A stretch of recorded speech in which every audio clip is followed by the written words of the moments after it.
Good morning, my coffee crew. Good morning. Just getting up. Just thinking, what can I do this morning? And then I look at my group chats and realize my girl Olivia, she put out another video. It's an 18-minute video. We're going to get watching that here in the near future. Excuse me. I don't know if you guys saw last night on my live. Good morning, everyone. My coffee club. Hello, Australia.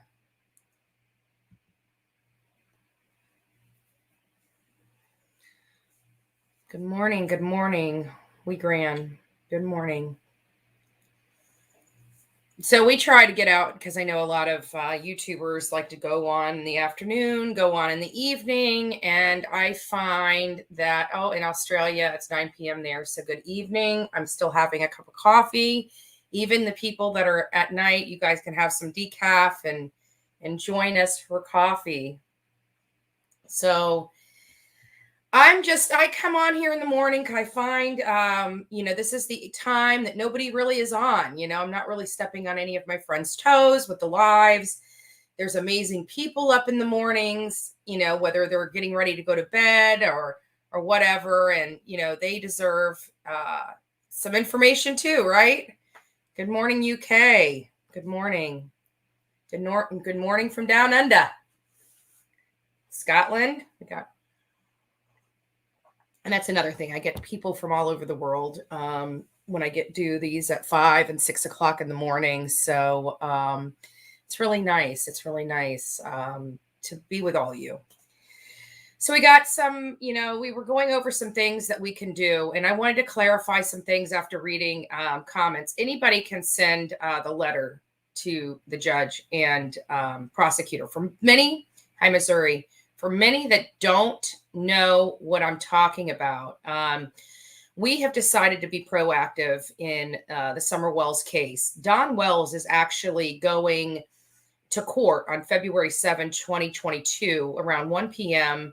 To answer for his crimes of DWI, violation of probation, and things of that nature.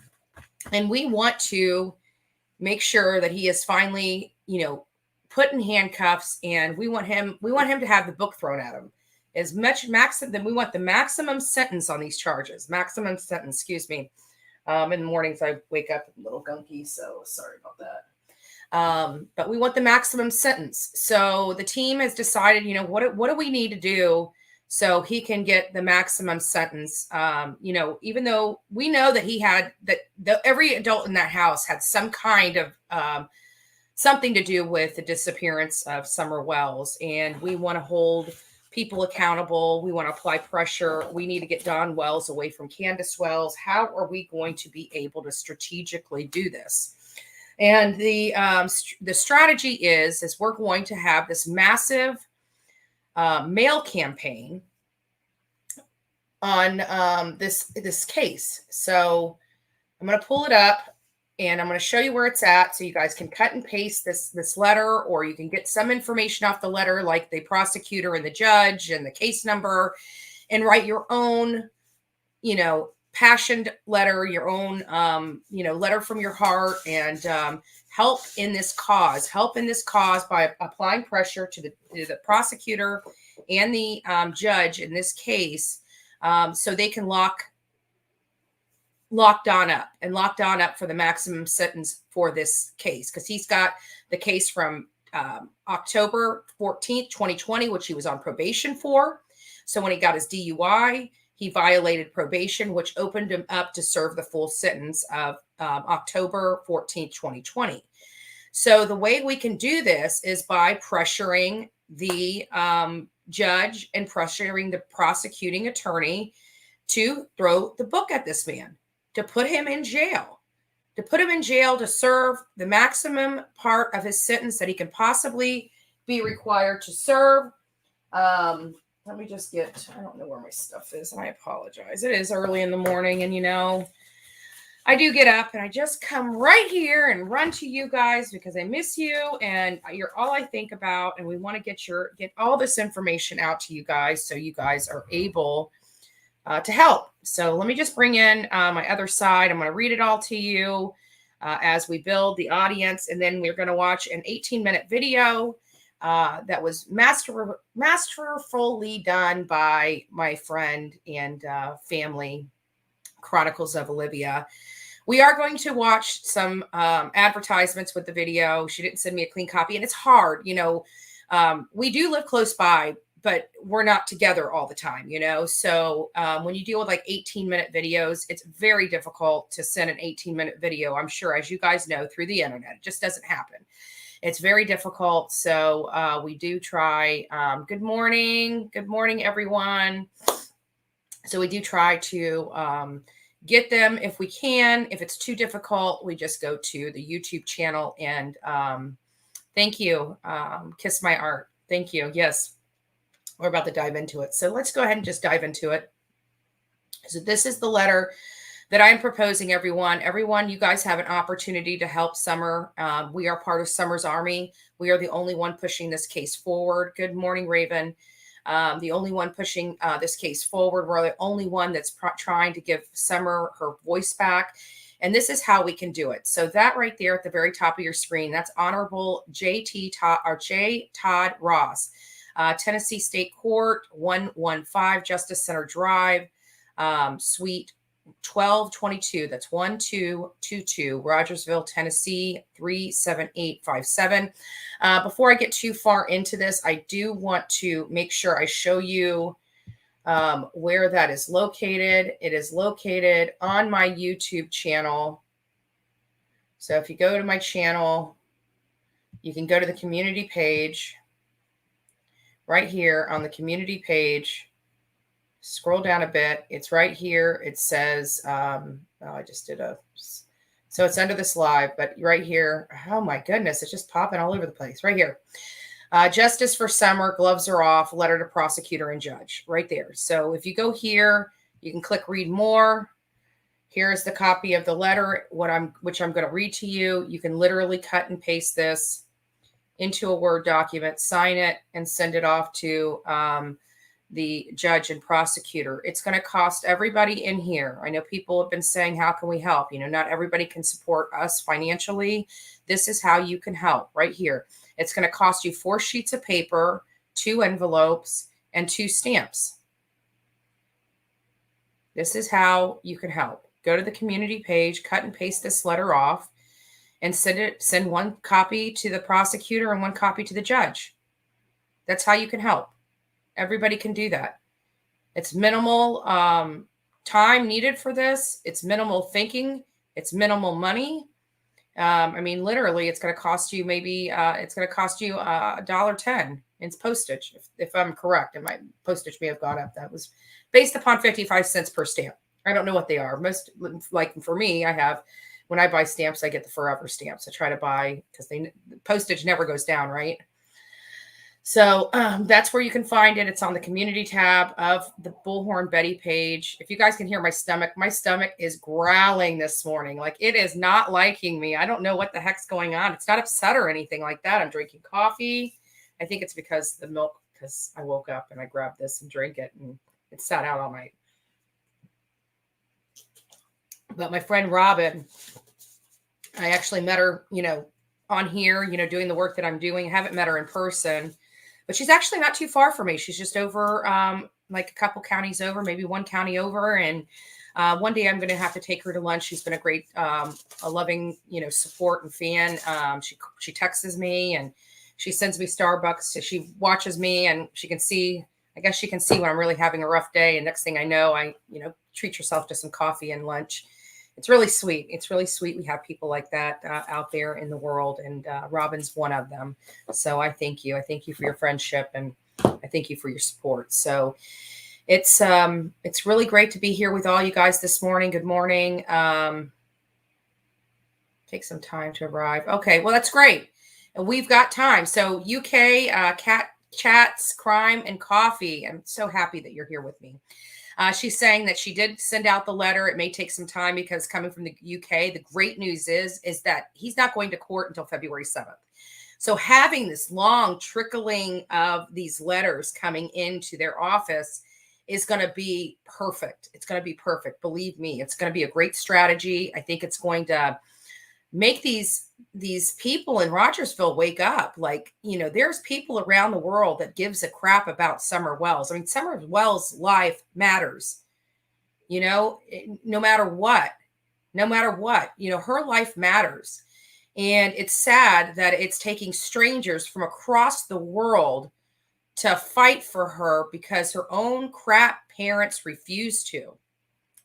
Many people heard that, the cops were called out to the Wells property to try to trespass or have criminal complaint against us. The Olivia, Jonathan, Marissa, and myself. Well, first and foremost, Marissa did actually go onto the property and go to that shed. She did actually tell Don Wells that she did, and he didn't seem to care. So it seems like this was perpetrated by some people with unsavory, means. They didn't really. They're not out there looking for Summer. They had like 5 people up on that mountain. They could have cordoned off and started their search party. They chose not to. They chose to stay up there, party, and have a good time and laugh and joke and smile and, visit. There's a 5-year-old child missing, and they chose to have, happy hour at the Dirty Wells property. It was just, it just blows my mind. And then they come out and viciously attack me and my team for trying to actually do something productive and help find answers on behalf of Summer Wells.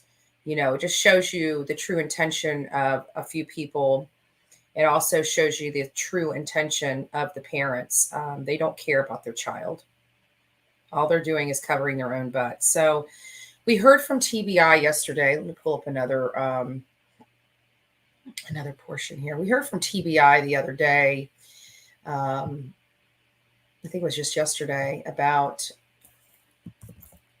I'm going to go ahead and play this for everybody on here. We have a small group this morning, and guys, that's okay, right? It's okay. We have a small group. We're fine. And we're going to, small group for us is under 200, but I'm sure as like around 6 o'clock is when people start tuning in anyways, or getting up or getting ready to wind down, depending on what your location is around the world. We got some people in here that it is 9 o'clock over in Australia, I believe. And, the UK, we love the UK. We got UK in here. It's only 5 a.m. Yeah. Well, it's only 5 a.m. for me too, because I'm in Florida. So, I'd love to hear, guys, why don't you guys just for a few minutes before I really get started, as we wait for a few more, fellow friends to get in here. Oh, good morning, Buffalo, New York. Why don't we, I know some of you guys have already said where you're from. I'd like to know, 1, what time it is, 2, what your location is, and 3, what the temperature is, what the forecast is. Let's give everybody like kind of a worldwide, forecast of where we are. So 2 a.m. in California, 4 a.m. here. I don't know where here is, Garden. Dallas, Texas is here. Yeah, Kiss My Art is listening as she knits. I could use a beanie, just to let you know, if you want to make me. No, I'm just joking. So as we do here. So let's go through some of this stuff. So 2:15 in Northern California. 5:14. Oh my, you guys are great. Let's just see if it is 5:14 in Virginia. So that's in my time zone. From St. Pete, Florida. Oh, just Cal. Yeah, that's awesome. I'm just right over the bridge. I'm in Manatee County. So nice to have a neighbor. Thank you for tuning in. Australia is cold, and it's 9:14 there p.m. 9:14 p.m. It's 10:14 in the UK, and it's 51. So that's pretty cold for a girl from Florida. It really is. It's almost midnight in New Zealand, and it's 25 degrees and raining. Oh, burr. I hope you guys have some firewood and logs. Buffalo, New York. Great. So you're in my time zone. I'm sure it's probably a little chilly in Buffalo, New York. Ohio is turning 13-hour drive, tuning in on my 13-hour drive to Rhode Island. I'm glad we can keep you up. I'm glad we can keep you up. So we got a lot of people from California in here that are early risers or just getting in. It might be night owls. It's great. It's great. Hot, hot, hot in Australia. Hot, hot, hot in Australia. It's 10:14 a.m. in the UK. So you guys are not too far. I mean, you guys are only 5 hours ahead of us. So that's good. So in Pennsylvania, it's 5:15, same time zone as me, and 41 degrees. 41 degrees. Wow, that's cold for me. 5 a.m. and 33 degrees in Asheville, North Carolina. Melbourne. So it looks like Melbourne, Australia. Some parts are warm, some parts are cold, kind of like the United States. It's 9:15 there, 20 degrees. It's 10:15 in UK. We got some UK and it's freezing. People are saying it's pretty darn cold. It's very windy, rainy, and cold. Tennessee moved in a similar mountain from Florida. That's great. 4 a.m. in Minnesota and 32, very windy. We got some people from St. Pete. That's my area. It's cooler out. I haven't looked outside personally myself. I've been kind of a recluse here lately with all this work. I've been going through a lot of, paperwork and stuff like that for this case. I heard, just to give you guys an update, I don't know. I'm working to find the information out on this. The Kylan Schulte and Crystal Turner case. We have a great team, and we heard that one of the detectives says, now this person's not under arrest or anything like that, but we heard that there is a suspect in their case. So we're really digging in to try to find out if that's truly a fact or not. We would love to have a suspect. We're curious to find out who it is and find out if it's something that part of the information that we provided law enforcement, because they did have, a few people that they were looking at. We went out there, we were able to add, a few more names to the list. And we were able to get people that weren't on their list, that weren't even in their purview, that didn't have an idea of what was going on. And we are happy to find out if there is any information. I have a gal that I need to let know that it is possible that there is a suspect in mind. Last time we spoke to the district attorney, they were they hadn't gotten any forensic stuff back, so we were kind of beating them up a little bit. Hey, from St. Pete, Melbourne, Australia, 9:15 p.m., 8:45, 24 degrees in Australia, 30 degrees in California. It's 2:14 a.m. there. Good morning from Michigan. 2:14 in Seattle and 37 degrees. You guys are Ohio, 50 degrees. Alabama, 54 degrees. So it sounds like Idaho, 32 degrees. My word, you guys are freezing there. 60 degrees in Tennessee, which is nice. Croatia. Wow, I got somebody from Croatia. Thank you for tuning in. It's 9 degrees Celsius there, and it's 11:15 a.m. We got some people from Florida, 24 degrees Celsius, 8:15 in Australia. Minnesota, 20 degrees, very windy, 54 degrees in Wilmington, North Carolina. We got some 73 degrees in Dallas, Texas. That's good. Oh, for those that were watching, I was going to go to Texas. I was going to go to an event and everything like that, and kind of looked at everything and looked at the drive, and I just can't seem to push myself for almost a 15-hour drive after just coming back and driving all the way back from Tennessee, and knowing that we're going to have to go back to Tennessee because we're doing the protest in front of TBI. We're hoping that TBI makes an arrest prior to us getting there, so we won't have to protest. We don't want to. It's not something that we want to do, but we just feel that TBI is really missing the boat. So we want to make sure that they realize there's a statute of limitations for a reason, and there's been a lot of crimes committed that Don Wells as well as Candace Wells has not been charged with, and they can utilize that statute of limitations to apply pressure to this family, if nothing more, to bring them to justice for the crimes they've previously committed. And we want to make sure that they do just that. Nobody that's missing a child and is a person of interest in the disappearance should ever get away with not one crime. If you can go back and throw the book at them on crimes that they committed last year that, law enforcement just didn't want to take the time to charge them with, charge them. It's time to start applying. It's time for them to start using the law to apply the pressure to this family so they buckle under the pressure and start, start singing like birds. And the only way you're going to do that is throwing them in jail, taking them away from their drugs and their alcohol, because they're both drug addicts and they're both alcoholics. And they're going to be wanting to make a deal so they can get out. They want their drugs. You need to use all these things for their leverage. I don't feel like they're doing that. So I appreciate it. I so want to return back to Florida. We would love to have you in Florida. Scotland is 10:15 a.m. England, Norfolk is 2 degrees here. So I'm thinking it's 2 degrees Celsius, but very cold. 10:15 a.m., 10:15 p.m. in Wilmington, New Zealand, it's 16 degrees. Melbourne is cold, where some people are in Florida. Low desert, California, 39 degrees. West Virginia is 48 degrees, 54 degrees, 45 degrees in North Carolina, 44 degrees in Boston. And we're having a heat wave at 59 degrees, Lynn says. That is funny. That is funny. Australia is no way 24 in Fahrenheit. Yeah. I say degrees. You guys from other countries, you might want to let me know that that's because we go by Fahrenheit here in the States. And I know Celsius is in other areas. So we've got a lot of stuff. Thank you for all of you being here and giving us a global weather report here. And we are so appreciative of everybody across the world that tunes in. We have 174 people in here right now. And I love each and every 174 people in this chat room right now. We are so blessed that I'm behind catching up to speed. Love you. Oh, thank you. Yeah. We're going to wait. I really haven't talked about those that are just now tuning in. I really haven't talked about much. We're all just saying good morning.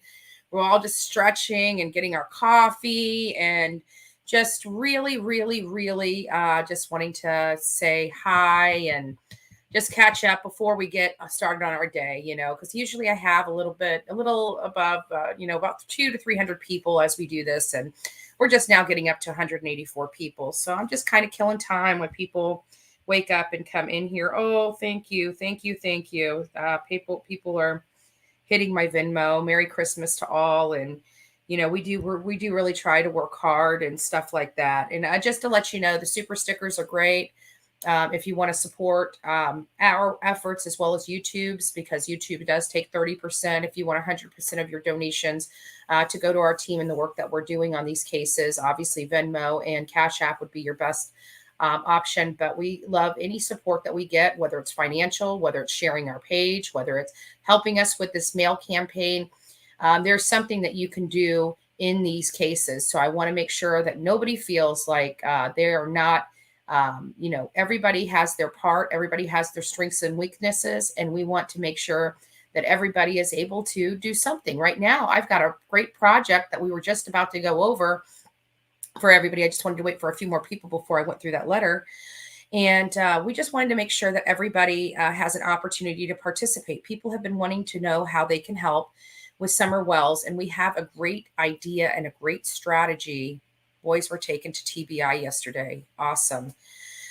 These kids, they know something. They were there. They've heard conversations. They heard mom talking over the phone. I still believe Macbeth has, from what his mom and his family have described, there was this major change in his behavior literally the minute he came back. At 2:30, when he was dropped off, he was never the same again. He left around 10:30 to go fishing with Candace Wells and Summer Wells. And by 2:30, when he returned home, he had never been the same again. So that to me tells me there was a traumatic experience that he witnessed while he was out with them. And we're going to get to that. We're going to get to that when we can. We're going to get to that. Okay. Oh my God, the boys are finally able to be asked questions. Yes, they probably went through some major therapy. They've had to get these therapists to help crack them open. Actually, that was one of my suggestions. You can listen to some of the videos. Hopefully, Olivia will get those videos. When we went to the sheriff's office after speaking, we told them that Macbeth seemed to have this major change in his behavior. And that is a key, that's key to note, okay? Because people just don't have this major change in their behavior, and stay that, everybody has their funky, their funkiness, right? So I may be in a mood, and my mood may even last a week, right? I could be in a mood for a week, but there's a time when I get back, I don't let it bother me. The weight's lifted off my shoulder. I move forward, and, I'm back to being me, The problem here is out of 6 months, he's never went back to his old ways, right? He's was altered, and he's been altered, and he hasn't been, he doesn't want to talk about it. He just, a 15-year-old kid, that's how they deal with issues. They don't want to talk about it. They try to dive it down. The problem is when you push it down, it does affect you in your adulthood. This kid has had some major behavioral changes. He's had, obviously some other things that are triggering, different kind. Oh, thank you. Thank you, Pink Phoenix. Thank you. I appreciate your help, support, and love. And so I went to the sheriff and I said, these parents are not for means. It's time for you guys to get one of these, adolescent psychologists that know how to deal with these cases and know how to get these kids to trust. I know they have them, and I know some of them are very well. They do the job. They're really great. They're amazing. They're amazing. So we really want we want Macbeth to be normal again. We really care for these kids, and he's holding something inside of him, and it's really tearing him apart, and he needs to get it out. And I think he needed somebody to let him know that, he's not going to be in trouble. He needs to get this off his chest. I hope they took me up on that offer, and they may have decided to take and apply that same recommendation to these kids, getting them with a counselor that is trained in these traumatic events. It really does help. It helps the kid. Okay. First and foremost, Macbeth's parents don't come from a lot of financial means. So, if law enforcement could use their resources to get him into the proper counseling, that would be the best strategy for Macbeth as well as the young boys. And we hope that they are doing that. It's very important. It's very important. Oh, thank you, Shell Bell. Thank you. Yes, we appreciate it. I appreciate it. Our team appreciates it. And I promise you, this stuff does not go, thank you so much, does not go to our light bills. It doesn't go to our insurance. This is 100% of the funds we get from this page. When I say so, there was a time when my car was kind of, ill, it had a cold. And I said, I can't say that because quite frankly, I got to get the car fixed. So, but right now, 100% of the funds are going to the work that we're doing. As many of you know, we are going back to Tennessee. We are going to be doing a protest in front of TBI. That stuff costs real money. It costs traveling expenses. It costs hotel stays. It costs car rentals. So, unfortunately, this is the business model we chose. I can tell you it's not something that I get rich off of. I promise you that. I barely squeak by doing this work, but it's rewarding. So it's successful. Everybody, I'm a successful person. Everybody equates success to different things. Some people equate success to the amount of money in your bank account. And some people, oh, thank you, Aussie lady. Some people equate success in, the work that they do. I am a very successful person because I am truly humbled personally. With the work I do, it gives me purpose. It makes me successful. And it's not a monetary success. It's a internal success, if you will. So, and I'm very thankful that I have an opportunity to really help. For many of you that don't know, I did meet with a detective yesterday in Pasco County. We went through the crime scene. I showed them where I found the cleaver head. It was missing a handle, obviously, because of their major focus on that cleaver. He couldn't tell me that it was the murder weapon or associated with the crime, but thank you guys. I appreciate it. I love it. And thank you. I think I already got that one, but at any rate, I do appreciate it. I love you guys. You guys are amazing. You guys are a blessing to me and my team. And, I had to give my DNA. They swabbed my cheeks and everything like that yesterday out there. I had to give them permission to do so, which I really don't care. Anything I can do to help these cases, I will. I mean, if I had to go to the hospital and get blood work, that's what I would do if it helped put a criminal behind bars for a very long time, because these cases are rough. That means somebody has been hurt very, very bad. They're either dead or missing. So I want these animals off the streets. I want to make sure that they never hurt our family or our, worldwide family. And, every time I deal with a case, it's very emotional for me. You never know that. We got to come here. I mean, every now and then you guys will see a tear. I think for Kathleen Moore, I cried right on TV, and that wasn't my intention, but it was just so close to home. I was so upset that, this young Black woman lost her life. There was no news crews out there even covering the case. The only people covering it was Jonathan and myself. And, we are media, in a sense. I'm turning into an investigative journalist. I'm turning into an investigative journalist that's, obviously being known worldwide as we build this page. So we're going to continue to do it. We're going to continue to help law enforcement. And we're going to continue to help these cases and these victims. So let's turn over. I'm going to get started on this, and then we're going to watch the beautiful production that Chronicles of Olivia put together. Chronicles of Olivia, if you do not know her, she's our teammate. She's our friend. She's our family. And she is at TikTok and YouTube. We want to build her channels on both. She has 1.2 million viewers on TikTok. She has over 18,000 viewers on her YouTube channel, and we always want to help each other out. She is family to me, okay? I love her to death. I love her mom. Her mom I call mom. These are beautiful, wonderful people. We have one of the best teams in the industry in this type of YouTube space. We have set the bar for YouTube channels. Okay? What I mean by that is we get out there and go to these cases. We don't sit in the comfort of our home and commentate on other people's work. We are what the others commentate on, right? So that's what we are. We are the people that all these other channels talk about. Like they don't get out there. They don't look at these cases. They don't formulate opinions based upon the facts that they come up with.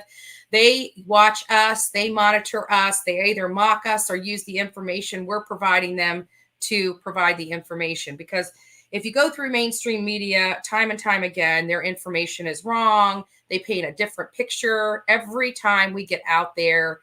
It is completely different than what we were ever told every single time. Okay. I can't express that enough. Every single time. So I'm going to go ahead and move this over. I got to go get some tissue. It's morning. I'm getting up. Everything's kind of draining out. So I need to go blow my nose. That's a little TMI. I'm sorry. So anyways, we're going to get started on this TBI thing for all of you tuning in. This is the first segment that we are doing now. So good morning, everyone. I just want to tell you, get your cup of coffee and let's talk about this, 1.5 minute video.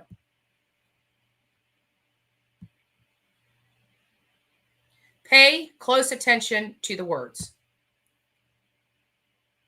Oh, I do that every time. I forget to take the volume off. Hold on. Investigation.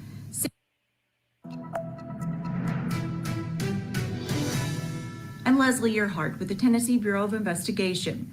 6 months ago, 5-year-old Summer Wells was reported missing from her home on Ben Hill Road in Hopkins County. The case remains unsolved and weighs heavily on those working to find answers. Today, the investigation remains active and ongoing as TBI agents work alongside the Hopkins County Sheriff's Office and the FBI to determine what happened to Summer. Investigators have executed numerous search warrants, collecting all potential evidence. We've spoken with anyone and everyone associated with the Wells family, in some cases more than once. This includes neighbors, acquaintances, and those working in the area the day she disappeared. We've used a plane, helicopters, divers, canines, and every resource available to us during search efforts. Despite the countless hours of tireless work, the circumstances surrounding her disappearance remain unclear. At this time, there is no evidence that she was abducted. However, all avenues continue to be explored, including foul play and the very real possibility that she wandered off and became lost in the mountainous and rough terrain surrounding her home. We are asking anyone who saw Summer at any time on Tuesday, June 15th to come forward if they haven't done so already. We appreciate the public's ongoing interest in this case and urge anyone with credible information to call 1-800-TBI-FIND.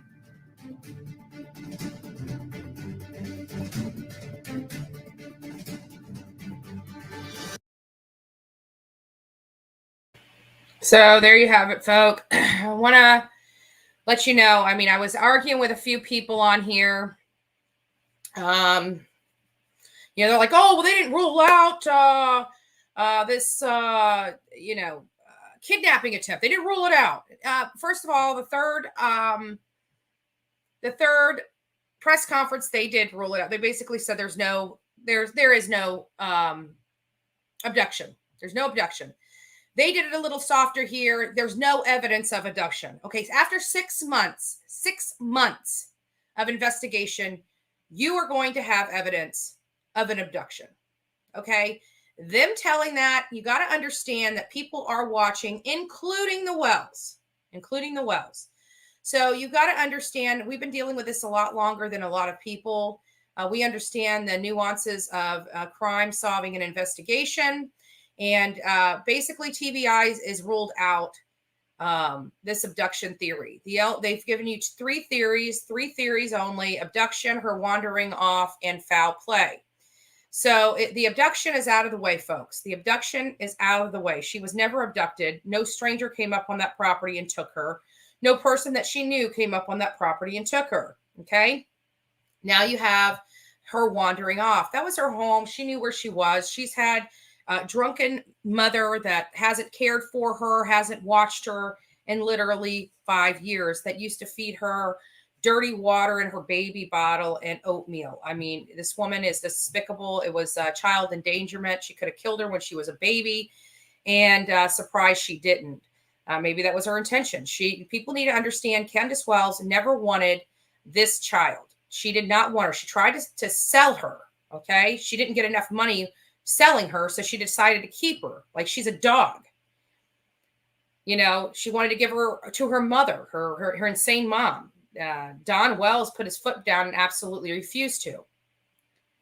So they ended up keeping Summer. But remember, Candace did not want girls. She wanted boys. Candace wanted boys. So Summer Wells was a burden to Candace. Okay. A burden to her. Actually, all those kids were a burden. If you listen to that 911 call that Marissa put out on Molly Golightly, she was referring to the kids as these kids. He left me home for 4 months with these kids, as if they're horrible individuals, as if they're burdens to her. There's a lot to be said in how people, describe individuals and things of that nature. So at this point, if Summer Wells had wandered off, so this is option 2, right? So the abduction's out of the way. So now option 2 is if Summer Wells actually wandered off. First of all, I believe that she has wandered off in the past and managed to make her way back home, because her mom was drunk, never really cared about what they did. She was not one of those women that watched her children, that took care of her children. She was a despicable mother. She should never be able to be allowed to ever have children again. The states, no matter where she moves, has better rip those kids out of her arms as soon as they're born. They don't need to live in that kind of garbage. They don't need to be with that kind of trash. So I do appreciate everyone in here this morning. So after we realized that TBI has basically acknowledged that there's no abduction, we know for a fact she didn't just wander off. And if she did, I'm going to talk about this clinically, and it's not meaning to hurt anybody's feelings, but if that baby had wandered off, she would be dead. Okay. It's been 6 months. Her body would be on top of the ground. It wouldn't be under the ground. It would be on top of the ground. At this point in this late in the game, with the search efforts in the surrounding area of that mountain, they would have found that baby. They would have found her. They would have found her. At this point, we're looking at bones. It's a rough picture to describe, but they would find her bones, even with the animal activity in the area. they would have found her by now. So that has been eliminated, leaving only one other possibility. The only other possibility is that there was foul play. So at this point, and I want to make sure it's very, very clear. They do not need a body to prosecute people. Does it make the case a lot harder? Yes, it does. But it is not uncommon to move forward with charges without a body. It does not make it uncommon for people to be brought to justice without a body. When you have a body, it solidifies the deal, right? But it's not required in murder investigations and murder cases. Many people don't know that. They think if they can't find the body, they can't do anything. It's about putting the case together to show that there is no other possibility than this person is dead. And the only people that could be responsible for it is A, B, and C. And you show with beyond a reasonable doubt that the person is dead and that this person is the only person that had the motives and means and opportunity to commit the crime. That's how you put a case together without a body. Here we have no body. Here the child has been missing. I don't know if they've used luminol. I don't know what they've done. I know that stuff will stick around. I'm hoping that they've used luminol at the beginning of this case. I hope that they took DNA sampling at the beginning of the case. I hope they searched these vehicles at the beginning of the case. 6 months later, it's making it hard. It's a little concerning. I don't know what they've done, and they're not required to tell me or you what they have done. I can tell you that searching is not the means by which they're going to find information. It's just not. The poor baby's gone. They did something with her body, period. The poor baby is gone, and they have done something with her body. We need to find Summer Wells, but more importantly, we need to start focusing all efforts on getting Candace and Don Wells behind bars for whatever charges they can get them behind bars. We've got to remove Don Wells from Candace. We got to remove that because he's an obstructionist. I think we can break Candace once Don Wells is in prison. I am hoping that because of his charges, let's just go over them while we're talking about him. And then we're going to go over the letter now that we got more people in the room here. So Don Wells on October 14th, 2020, he was arrested. And I'm just going to go ahead and read the arrest information here so all of you guys are up to speed on this particular charge. So his charges were domestic assault, possession of a gun by an intoxicated person, and unlawful carry possession of a weapon. What pisses me off is this man is a felon, and under Tennessee law is not even allowed to have a black powder pistol, yet they found a black powder pistol in his possession, and I want to know why he was not charged with felony possession of a firearm by a felon. That is not the charge listed here. So that is a charge that the statute of limitations has not run out for that charge. They can charge him with that. They have chose not to. That's a way to get him in jail. So anyways, he was found guilty of these charges and was set on probation. Again, these are serious charges. In any other state, he would be in prison. He would not be able to walk out, let alone be on probation at this moment.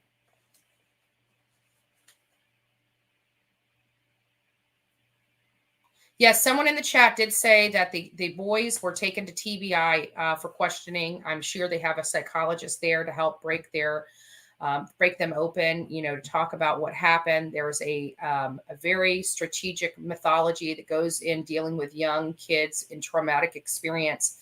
I hope they brought in a professional to do that. It might be an FBI agent specially trained for these types of cases. And we want to make sure that those kids, one, are healthy mentally and physically. And if they have, holding secrets, this type of secret, it's devastating to a child. It's devastating to their well-being. It's devastating to their growth process. It's devastating to them mentally. And they have, it really is reliving, but it's relieving. It's purging that trauma out of them. And they have to get this stuff out in order to heal, in order to move forward. And the longer that they have to hold this burden and hold the weight of the world on their shoulders, the more destruction it's doing to them. So we need them to purge. We need them to, tell they need to have this weight lifted off their shoulders so they can prosper into normal adults that don't have addiction and alcohol problems. I can guarantee that some of the addiction and alcohol problems, even the Dirty Wells parents are dealing with, were probably done from trauma that they had as children. A lot of this stuff is linked to childhood trauma. And I learned this because, as you guys know, I'm a recovering addict. And I never knew why that I went down this slippery slope of drugs, drugs and horrible behavior. And as I worked on myself, we pulled the curtain back, as we peeled back the layer of onion for me, a lot of it stemmed from childhood trauma. And I had to purge that childhood trauma. I had to find forgiveness, not for that person I'm forgiving, but to relieve me. And it had to take that weight off my shoulders so I could move forward as a productive member of society, which I did. Through my work, through my love of giving back. This is the road that I have been naturally guided to. This was not something I woke up one day and said, this is what I want to do for a living, right? This is something that I was guided to. I was guided to by a higher power. And, I never realized the gifts that I had until I started using them. But I have to say it was from the experiences I had gained along the way. Good morning, everyone. We have doubled in size already in this chat. So I thank you. Thank you for joining us. So we're just talking about Don Wells and how we can help put him behind bars. It's not for him for Summer, but it is a way to get him behind bars while we keep investigating Summers, right? As many of you know, he was on probation for some pretty nasty crimes. Again, domestic violence, possession of a gun by an intoxicated person, and unlawful carry possession of a weapon. So I just want to read a little bit about what happened. So on October 14th, 2020, deputies were dispatched to 110 Ben Hill Road, Rogersville, Tennessee, for domestic with assault. Upon turning onto Ben Hill, I observed a white GMC Sonoma pulling out onto Beach Creek Road. I turned my floodlights on, revealing a man behind the wheels, to later be identified as Donald Wells. Deputies proceeded onto the scene and spoke with the victim, Candace Bly, and two witnesses, Jose Raymond and Candace Harrer. We're going to get to both of those in just a second. Bly stated her husband, Donald Wells, left in a white GMC Sonoma shortly after deputies Winter advised that a white truck was coming back up the driveway. I heard the family members begin to fear for his return, and I heard a member utter that he had a firearm in the vehicle. A felony stop was conducted in the driveway, and Wells was detained. When detaining Wells, they observed a strong odor of alcoholic beverage coming from his person, and was stumbling when he was picked up off the ground.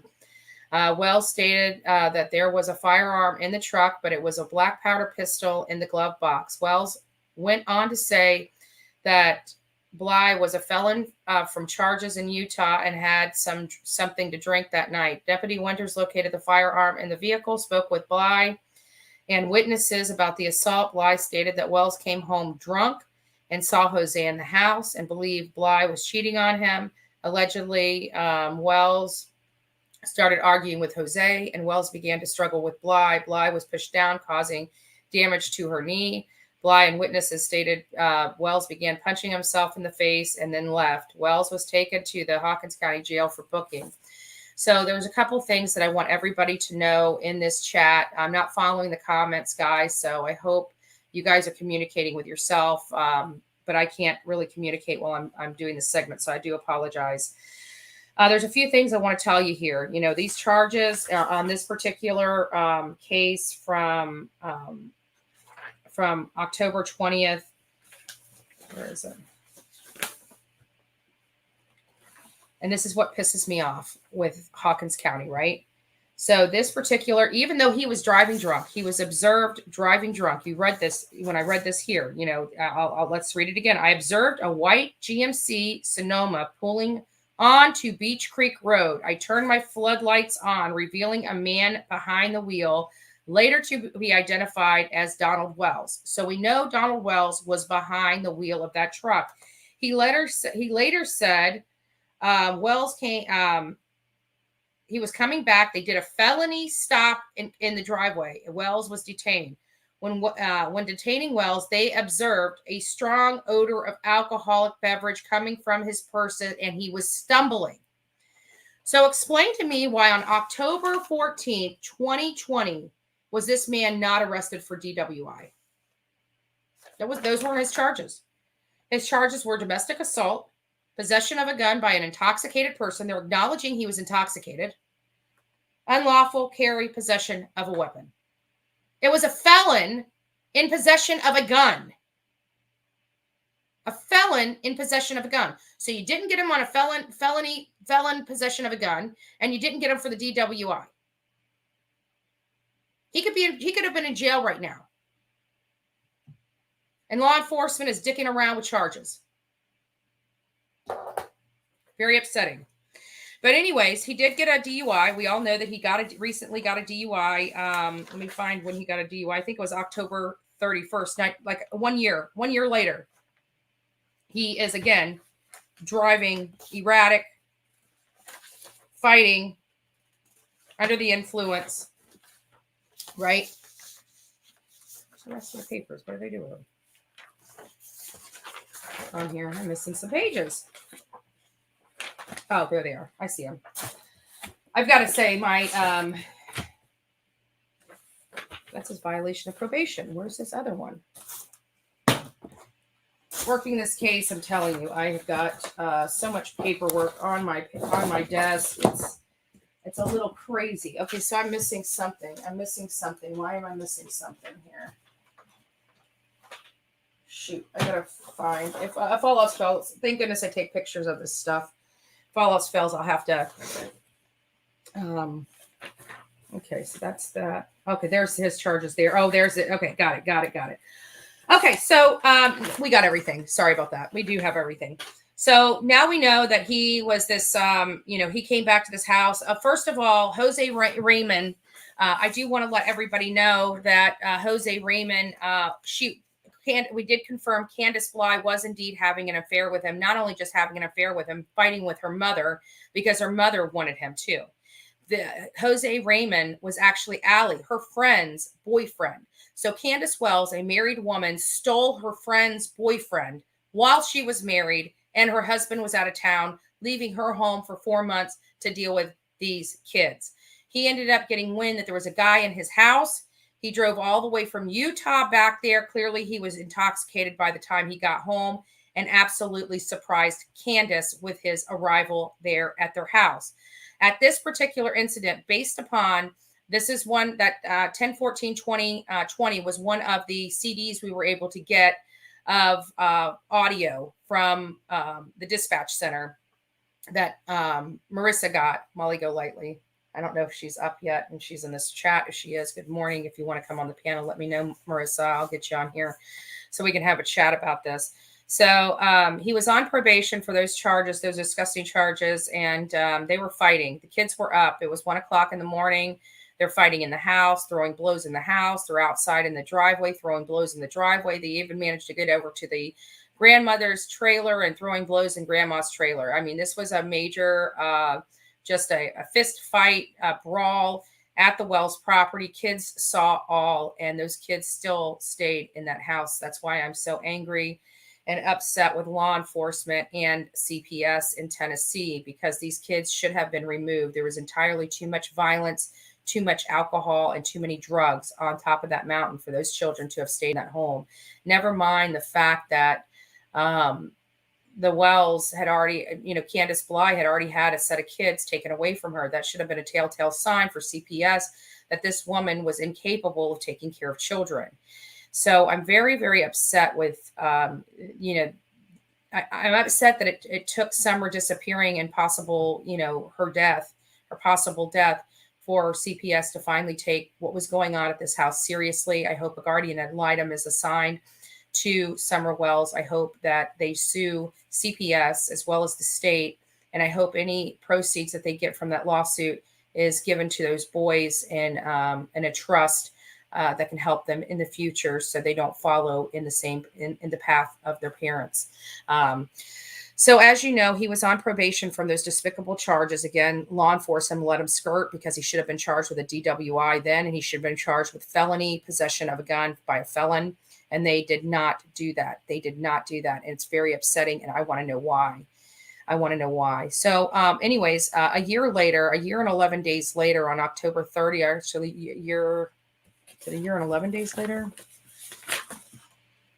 A year and a little over a year later, they catch him on another DWI. They finally charge him for driving under the influence, open container, expired registration. So his car's not even tagged or insured. Like, he's driving around on a uninsured, unregistered vehicle. Here in the state of Florida, you'd go to jail for that too.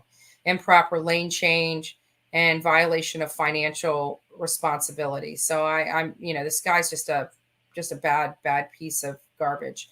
So he was arrested on October 31st this year. Everybody's trying to say, oh, well, he lost his daughter. That's why he was drinking. Are you kidding me? I've got 30 years of his criminal past of alcoholism. 30 years.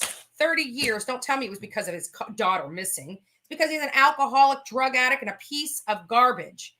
A criminal that has forgeries, felonies, violent crimes across multiple states for the last 30 years. That's the kind of man Don Wells is. Let's not be ridiculous.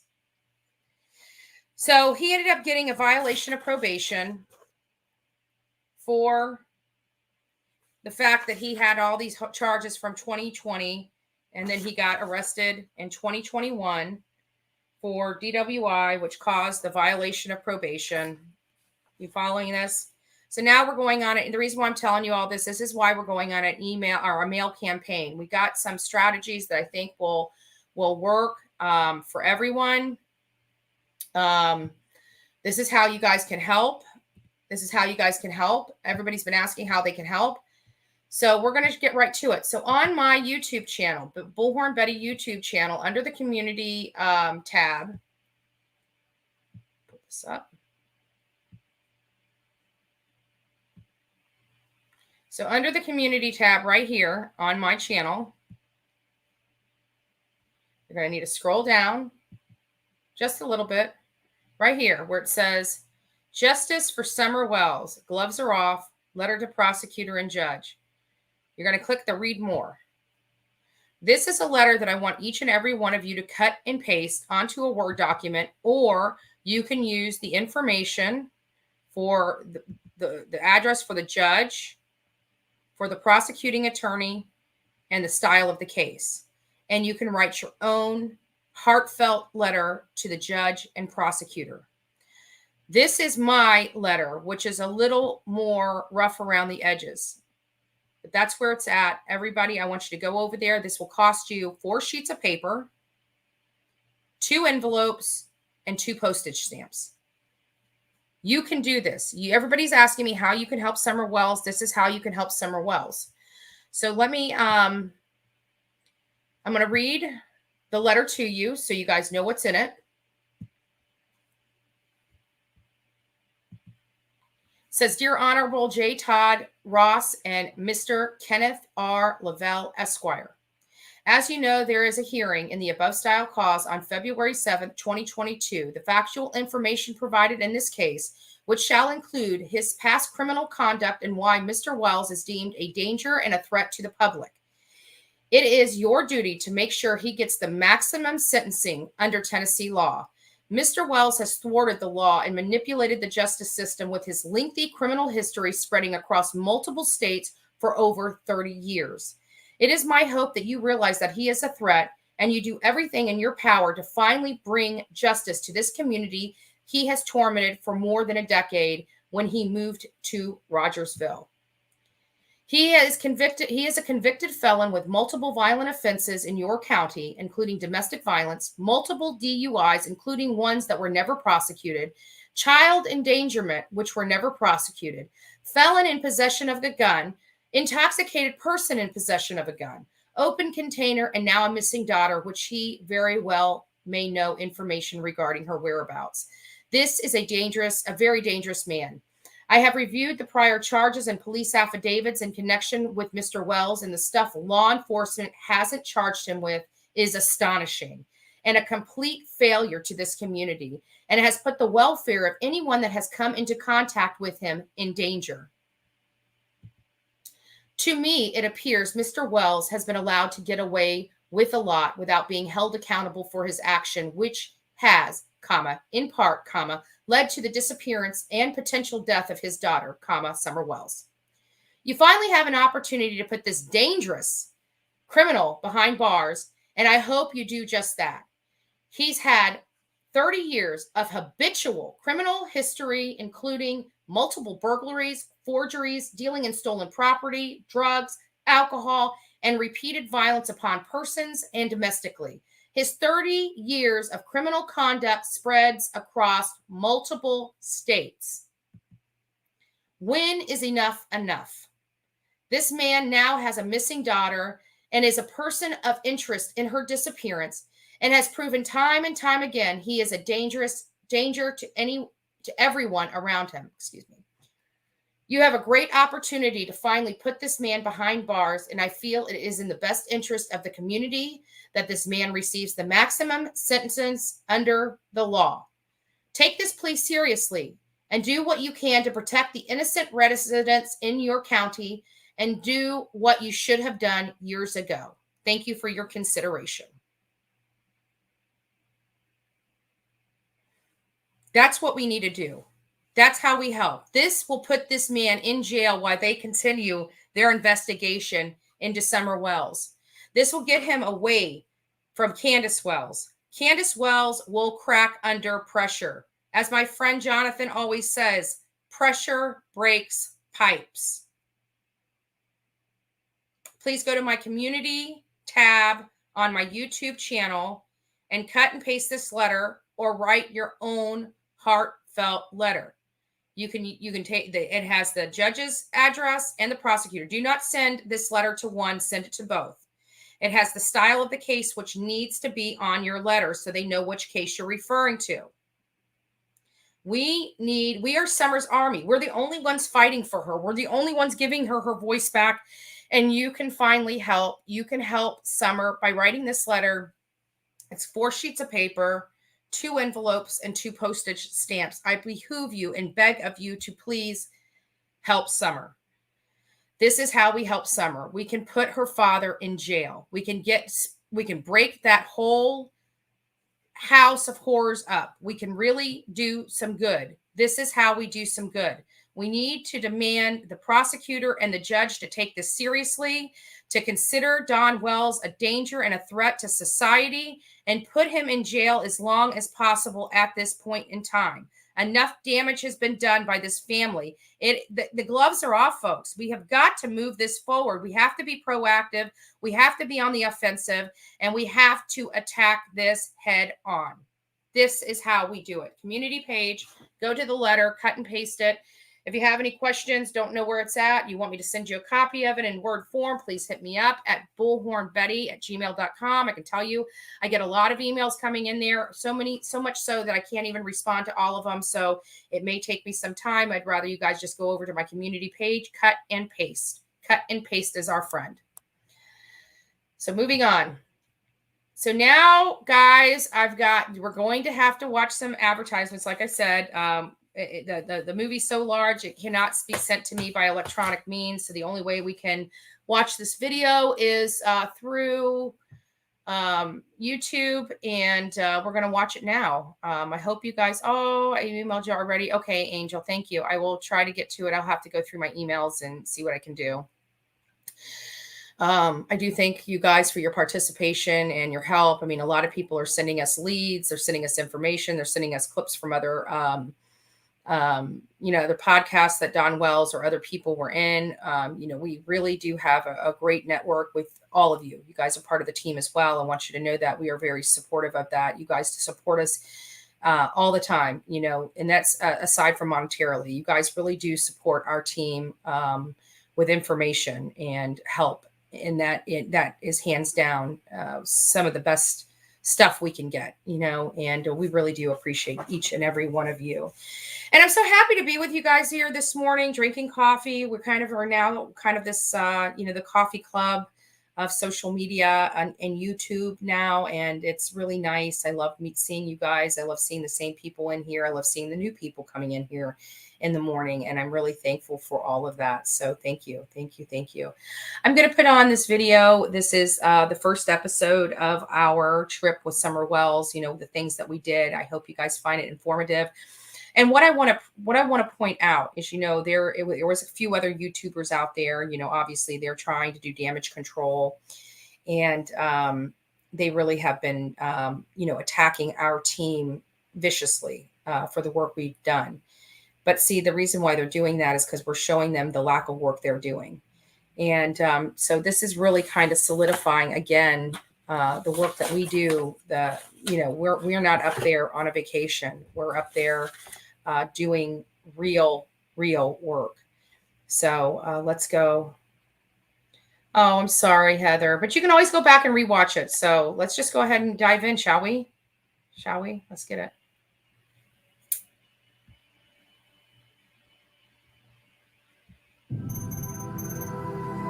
Five-year-old Summer Wells went missing 6 months ago on June 15th, 2021. She was last seen on this property. Have you seen her? These are her parents. They claim that she was abducted. Watch my friends and I as we go to Tennessee and find out for ourselves. The Wells live right here. This is like 11-acre property. This is Ben Hill Road right here. This is Beach Creek Road, I believe. Main road, main drag. Turn here. This is the cemetery. This is the cemetery right there. Turn here, and then the Wells. And you can see the house there. You can see at the time the grandmother, Grandis, they call her, trailer in the back of that home there. It seems like the Wells, we're going to go to a property assessor, but it seems like the Wells property is like this area, and there's like a creek. It's like a creek, like a horseshoe. We're here to find the answers to that so we can bring justice to Summer Wells. What about you? Where's Summer Wells? This has been dragged long enough. It's time to find answers. It's time to direct action. What do the Wells know? Are they involved? Are they not involved? Who knows what? We're going to find Summer Wells. We're going to bring justice for Summer Wells and bring closure for the public and the whole world. Why am I here? I have some questions.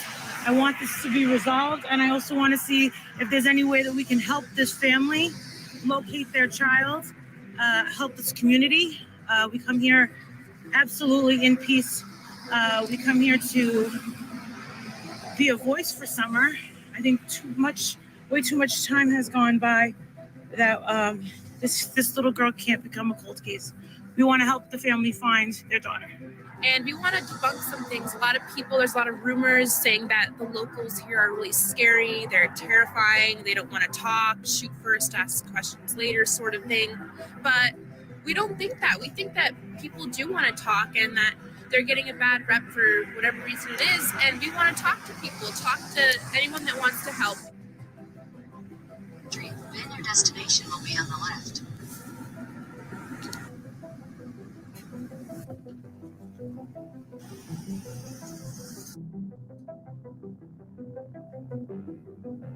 The individuals or individual responsible for murdering or kidnapping Summer Wells, or both, are going to be in this courthouse very, very soon.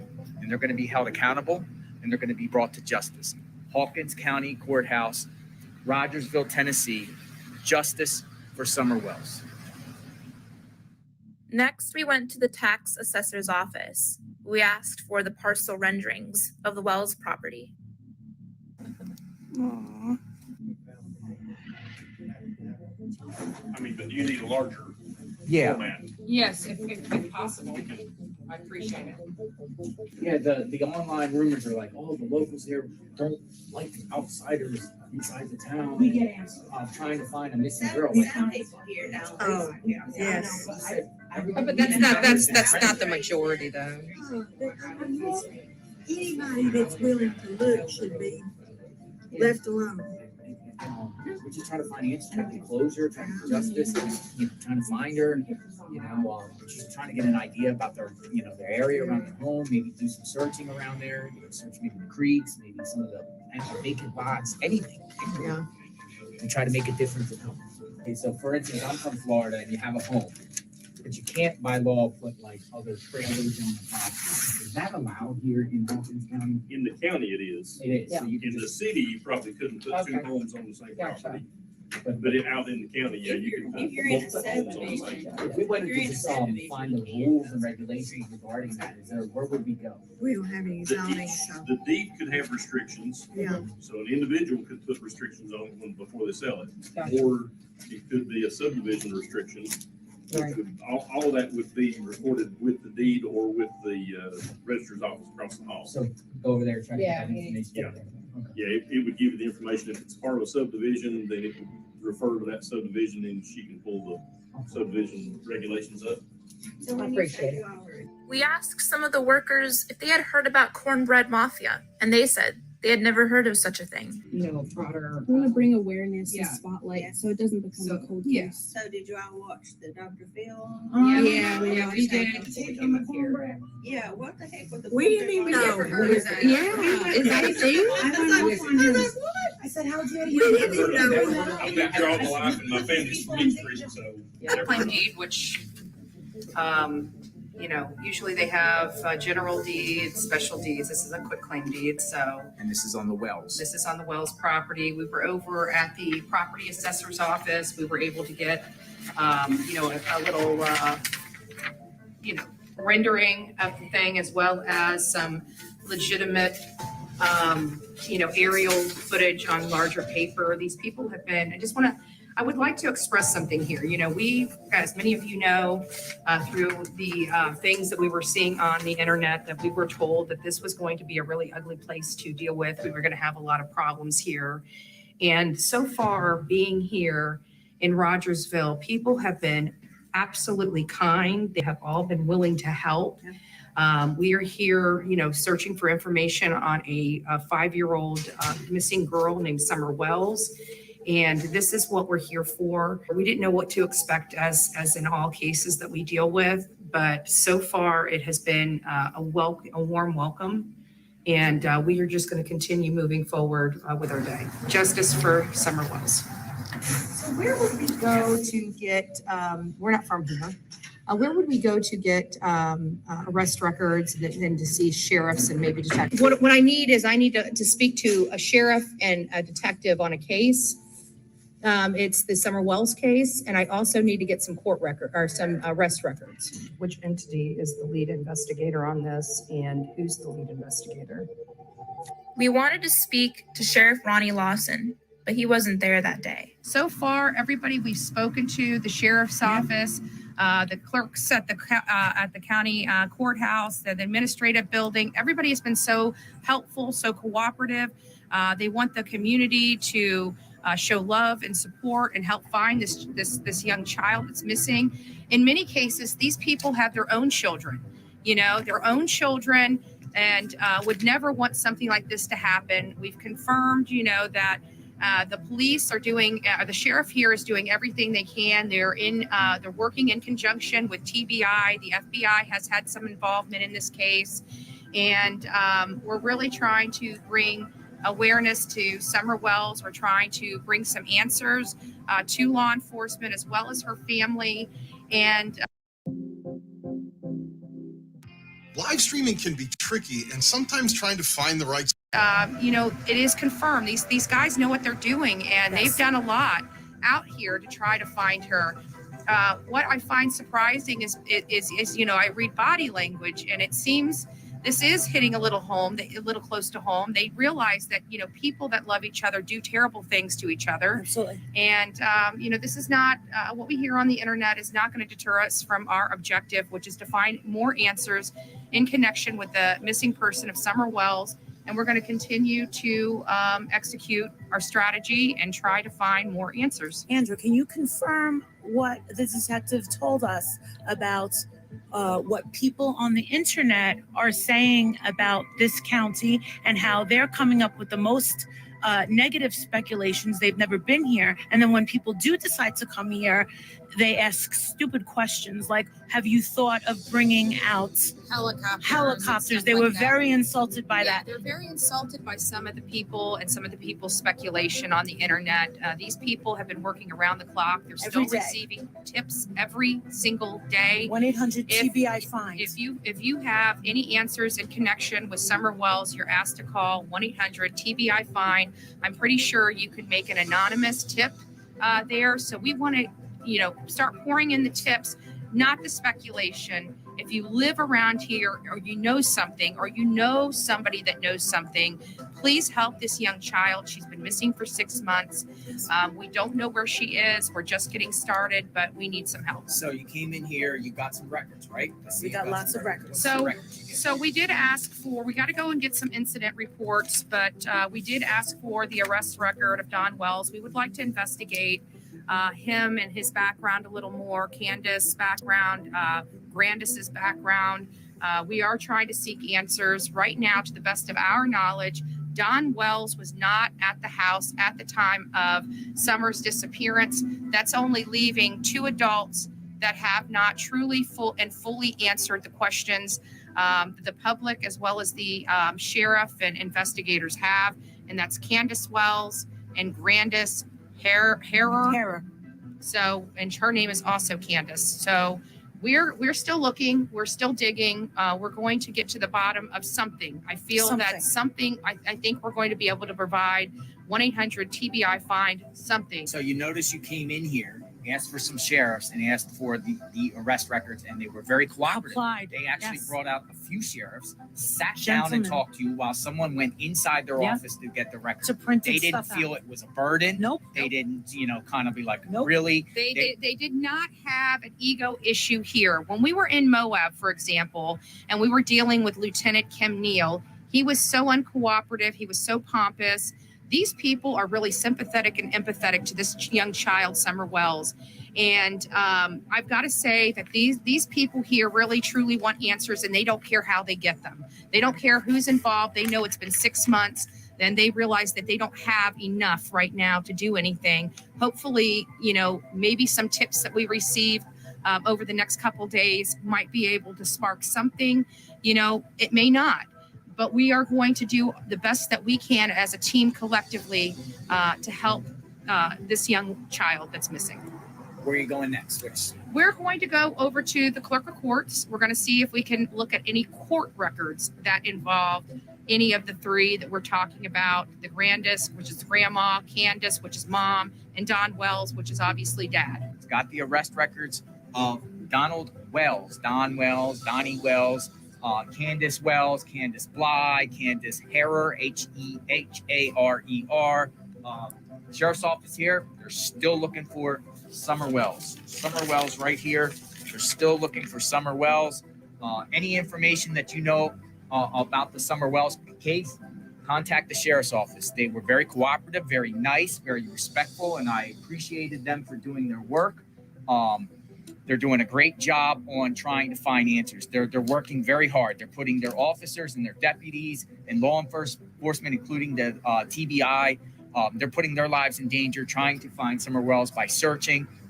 They're not stopping. We're not stopping. The citizens aren't stopping. If you're out there and you know any information about Summer Wells, please contact law enforcement. And 1-800-TBI-FIND. 1-800-TBI-FIND. Justice for Summer Wells.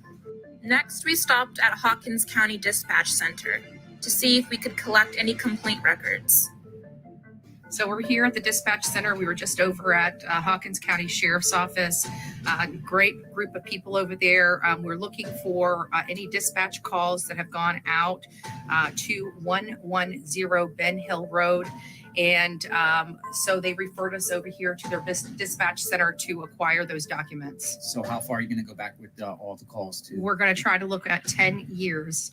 We're looking at 10 years of calls out there, what they responded to, how many times they've gone out there, things of that nature. And that would be the Wells home. That would be Don and Candace and Grandis Wells home. So I'm thinking we need to get the complaint cards. We'll review the complaint cards and come back in here for the audio that we want. Now, we only keep audio for 18 months. 18 months. So you're saying there is some audio within the last 18 months?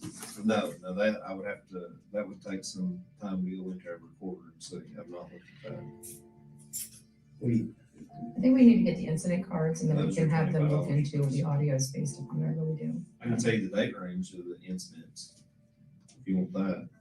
Yeah, well, we can determine that from the incident cards, right? Like once we get the incident cards, we just look at them 18 months back and see which ones would have audio to them. But nothing. Nothing related to I can't really see anything because of the current investigation. Because TBI is attached to it, that makes it sealed. I mean, it's sealed records at that point. Do you want to get the complaint cards? Yeah, okay. I want to get the complaint cards. Okay, so mainly. Because So the fact that nobody's domestic? asked for them yet, you know what I mean? Right. Like, no one has. One domestic and then the rest are animals, right? Well, I Yeah, mean, I'm just saying, I just scanned. She through just- them. he just I did a know one's cursory scan. domestic, one, I think I might be saying the animal complaint. It's just, one of them's a medical call. We're filling out a request. It's $10 per incident card. Okay. So we're going for the last 10 years. So he's gonna tell us how many there are. There are, so we can. So maybe we'll just go, If you ever wanted to know what $21,000 looks like in a single month, this is what a few of them or something. Okay. So right now, we have the opportunity to request the call log from the Wells house. And he said that there were multiple calls. And for each one, it would cost $10. And I agreed, we paid for it. They're printing them all out. They had to just take a minute to redact social security numbers and sensitive information. But there are a bunch of other calls, which are mainly animal rescue and the like. But what we're looking at are calls when they were made, by who, when the police in the county had to go out there for domestic violence. Beach Creek isn't as bad as it used to be. Beach Creek used to be an area that As a law police enforcement officer. went over there, they would cut down trees in front and behind them, with cruisers to block them in. Wow. Okay. It's just a rural area that's policed on their own, so just be careful. Yeah. You probably won't have any cell service when you Yeah. Hopefully, come here, so. the next call you get from there will be they found Summer Wells to bring justice to her family. A lot. For that, yeah. So we ordered the complaint cards for incidents that have happened at the Wells residence, which is 110 Ben Hill Road. We did find out that there were 2 audios that are available. We did order those. Those were domestic related. So that means those happened within the last 18 months. They only carry audio for 18 months, and we ordered the 2 audios. So it sounds like there's, we watch this go on in domestic cases where there's a point of events when people start spiraling. We start seeing a chain reaction of events. So I think this is the start of some chain reaction of events that started in the last 18 months, maybe previously, but getting bad enough that, officers are starting to get involved. We saw it with Brian Laundrie and Gabby Petito. We saw it over just recently with the Kathleen Moore case. And, now we're looking into the cards that Molly and her donors, her sponsors, Thank you, everyone. Were able to pay for. We've got them in our possession. We are now ordering the audios and should have those in the near future. So print cards are incidents? Incident reports. So that basically means that law enforcement was called out to that residence for an incident, whether it was an animal, whether it was a domestic, whether it was a peeping Tom or anything of that nature. Anytime law enforcement was reached out to to make a personal presence at the residence, there's an incident card. And you guys now have And this the, ready. yes, and the secretary did say that he weeded through a lot of them and just thought that we should have the most important ones. So there was more. There was a lot more because of animals, and he skimmed through them. He thought these were the most important because they involved domestic violence calls. Paints a picture. Yes. All right. Next episode, we drive to the Wells property. Stay tuned for what happens next.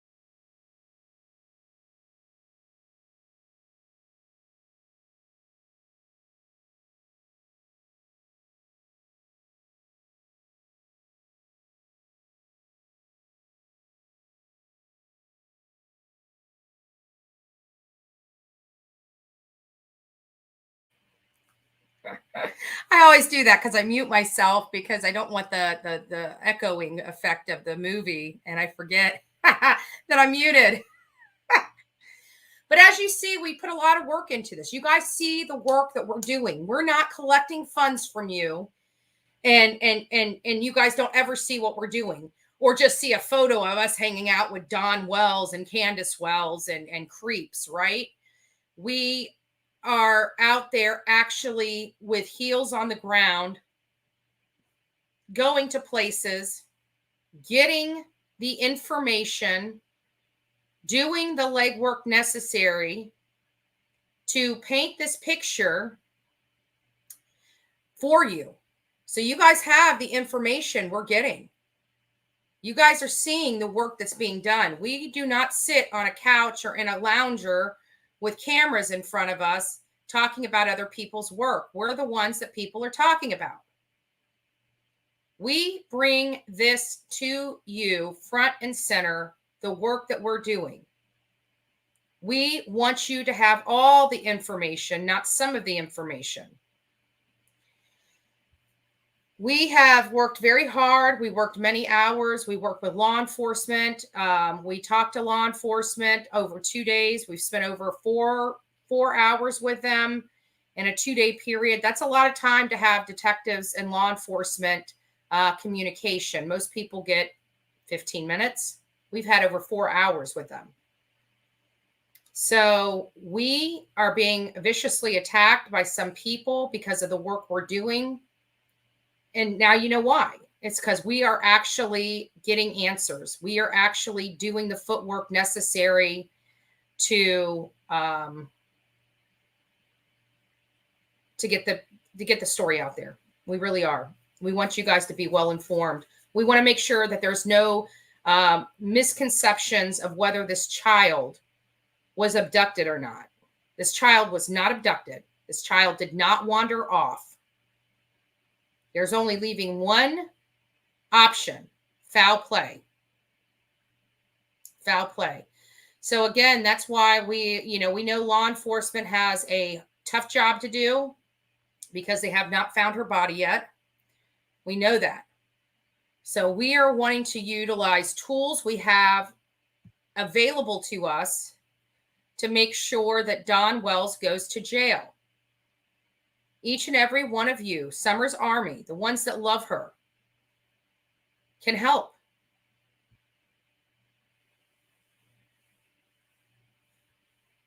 Great.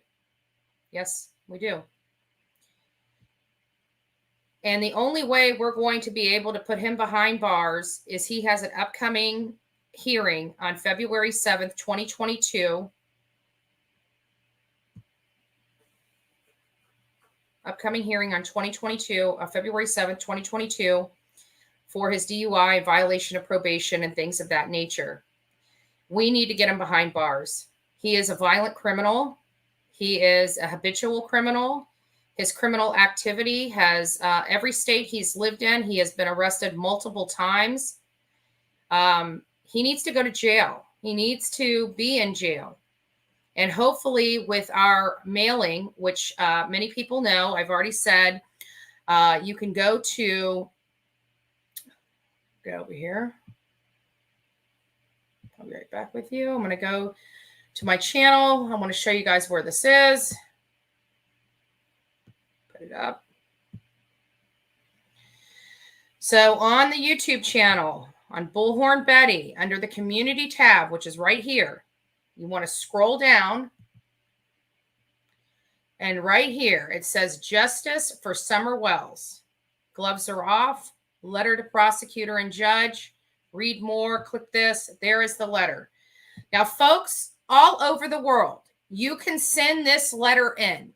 All you need to do is when you cut and paste is remove the ending that says concerned taxpayer and say concerned person, or, Justice for Summer Wells or Summer Wells Army. We can all do this. This is not just for Tennessee residents. This is worldwide. Every person around this world can help fight for Summer. We are Summer's voice. We are Summer's voice. Her parents are not Summer's voice. It is the community.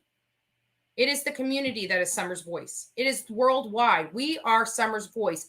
Her parents are not pushing this case forward. It is our responsibility for Summer to push this case forward. It is our responsibility for us that love and are completely devastated by the events that happened to Summer to stand up and speak up. This is how we can do it. This is how we can help. This is how we can help. I know people are attacking us with despicable things. I know some of the stuff that you're hearing and seeing does not look good, and that's okay. We're all imperfect people. We've all put ourselves in a position of vulnerability, and I got caught up into something that should not have been. It doesn't change my focus. Many of you, I'm not even talking about my criminal past, because I've been very vocal about that and the life that I lived and what has happened to me over the course of my personal domestic violence issues and the domestic violence that was perpetrated upon me. I've let everybody know that I've went to jail for my abusers. So, those cases never went to court because they couldn't. I was the abused victim. I just happened to go to jail on false allegations. So within 7 days of those false allegations, those cases were all dropped and dismissed. They are trying to take those cases and say that I am this horrible person, but they won't refuse to tell you that every single one of them have been dropped. Even the private investigator, he's so incompetent. And actually, I shouldn't say incompetent. He was not incompetent. He had all the information right there. You don't get these reports. Like I get these reports. He got these reports. You don't get these reports without the disposition of the cases. And people were asking him, was I convicted? And he wanted to walk around circles because he knew I had never been convicted of these crimes that he was spewing out. People knew because I have been so vocal, and thank goodness I did not stay silent. I have not been silent about my past since I started working with domestic violence victims. And that has saved me, because if these allegations had come out and I had stayed silent or wanted to keep them in the dark, it would have been very damaging, because people would have been like, oh my God, you're a domestic violence perpetrator. No, I wasn't. And no, I'm not. I just didn't want to deal with getting the crap kicked out of me by throwing my abuser in jail. Because when you're in a domestic violence situation, you always go back. You always go back. And there's always a heavy price to pay. And those that have been in domestic violence understand what I'm saying. Those that haven't, you'll never understand. And I'm glad you don't. I'm glad you don't. But there's almost a Stockholm syndrome. It's when you get out of domestic violence, it's not just getting away from that person, because you just go back to the next person just like them. It's about fixing the codependency. It's about, fixing the mental aspect of it.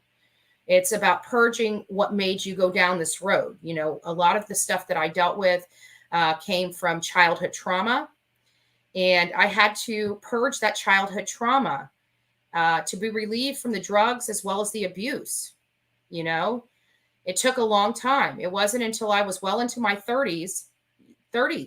I was a grown-ass woman by the time I realized that I was fully broken and I needed help because I was sick of living this lifestyle. I was sick of not the drugs. Not even the drugs. The drugs. I was on drugs for 6 months in 2007. By 2008, I had went into went into therapy and went into the 12-step program. And I had one minor relapse in 2008 that scared the crap out of me. And after that, I have been clean and sober ever since. I have not utilized drugs. I've smoked and I still drink a cocktail here and there, but the cocktail was never my problem. It was the drugs. It was the drugs. So I am very proud of myself for changing my life. But even after I got away from the drugs and alcohol, I got into horrible relationships with violent men.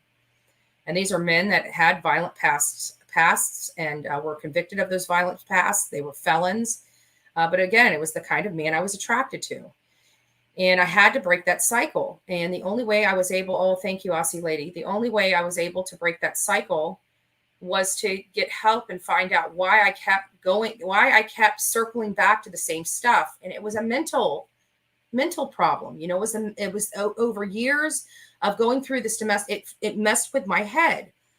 And then we had to find out why it messed with my head. Why did I want to anesthetize myself so I didn't feel anything? And it's because I didn't want to deal with the problems I was having. I kept pushing them down and it was just making things worse. So the only way I could truly relieve myself from that is deal with the problems. It went all the way back to childhood. When you broke me open and you started peeling back the layers of onion and you started walking back, from the beginning events, and walking back to the younger events, you realized there was a lot of trauma there as a child. And I had to address that. And this case, the reason why I'm going into this is because we have been, persecuted for the work we're doing on this case. This has been very difficult for the team, but we have dealt with this, not at this level, but we have dealt with this kind of attack for many years, over the last year, I should say, not many years, but we've been attacked by this for every single case that we have dealt with. When we get close and we have the sympathizers on the other side that are trying to protect the criminals, all this stuff starts being brought up again. And it's like, it's nothing new. It's nothing original. Some people are seeing it for the first time. Some people are not, because they've been watching us for all these cases and they know that this stuff, I mean, literally my mugshot has traveled around the world. Like, it is actually, to be honest with you, it's been, the silver lining is, it doesn't scare me. A lot of people are like, oh my gosh, I never want my criminal history to come out. I never want this. I never want this to come out. They've actually liberated me to continue to do my work without fear. You know what I'm saying? So the haters have actually helped in many cases. And they're helping every day that they put this stuff out there, because all they're doing is desensitizing the public to the information, because the public are looking at us, watching us do this great work and wonder, why are people attacking us over it? Why are people pulling up our past to try to discourage us and intimidate us? And, it's because we have their here and now. Like, we are having their conduct that they're doing right now. And they will never have anything on us but our past. That's it. They'll never have anything to hold over our head but our past. But again, our past is our past. We have their here, we have their now, and we have their future. And we will expose that. We will expose that for them. They have nothing to expose. Our past has already been exposed. You got nothing left to throw in our face. Nothing. We have a plethora of current events to throw in their face. However, we will refuse to play into that platform. Thank you. We refuse to play in that platform. Why? Because these are about our victims, and these are about our victims' families in most cases. This is not about this. Summer Wells' family are not the victims. They are the perpetrators of this crime.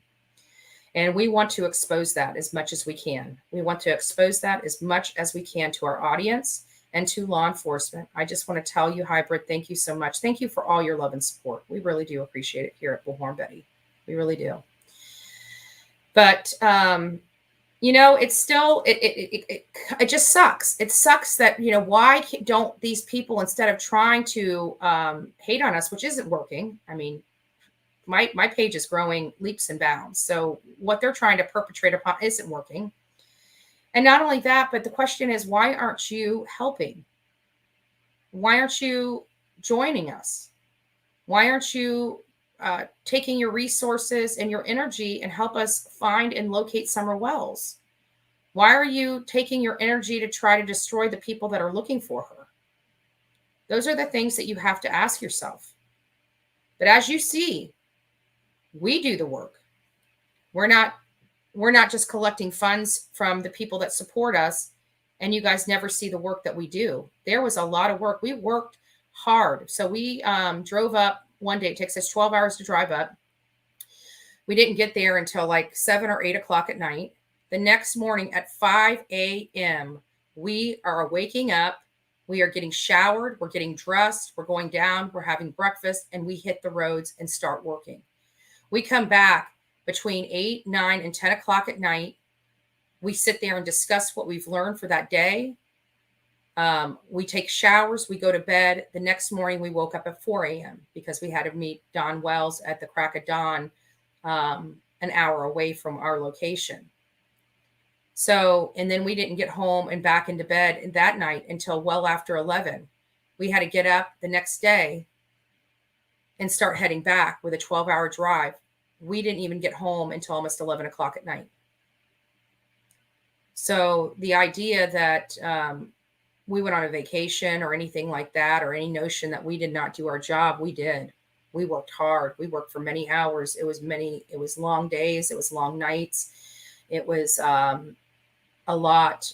It was a lot on us. These cases are very difficult for us to bring to you. I mean, just the emotional aspect alone. I mean, this one was the hardest. And we're dealing with a 5-year-old child that's missing. And we all know in our heart when we get there that this poor baby's not here. She's not on this earth anymore.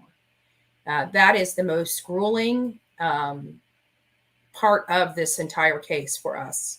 I personally don't have children, but many people know that I was married. In my marriage, I acquired 2 stepdaughters. Those 2 stepdaughters had a total of 5 children. They are my grandchildren. They only know me as grandma and a nana. I would never let them call me grandma because I was so young. I'm a nana. So they were beautiful. I spent more time with my stepdaughter that my husband raised as a single father, ex-husband rather. But it doesn't matter, just because you don't have children doesn't mean that you don't feel for a child, that you don't care for children. Children are one of the most innocent of the innocent. And this child never had a chance. In her childhood, her poor little 5 years were miserable. They were filled with drugs. They were filled with alcohol. They were filled with violence and God knows what else. That poor, poor girl. That poor girl. Poor girl. She lived in filth. She lived with bugs. She lived on concrete. She lived without food. She lived without baths. She lived with mom, bopping every Tom, Dick, and Harry. It's no locking doors, no door on the bathroom. It was pretty violent. It was pretty abusive. Those children, they lived horribly, folks. They really did. They lived horribly. And it's sad. I keep thinking, even though I was raised in a violent home, in some aspects, my dad was still a very good man. Before I was daddy's little girl, I went to work for him. He taught me a lot. He taught me how to, do electrical work. He taught me how to, fix cars. He taught me how to build. He taught me, a lot of things. I never went without food. I lived in a clean home. It was just, my parents were just horrible to each other. And so there is aspects of where your parents can be, and that's part of the childhood trauma that I had to deal with. It was still traumatic for me. It was still abuse for me, even though the abuse wasn't perpetrated upon me.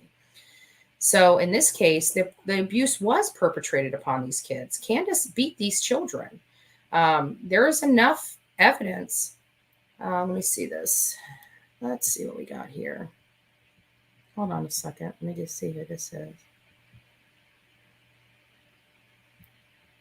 I'm not sure what the Sam case is all about. I hear somebody telling him to shut up, and he's saying thank you.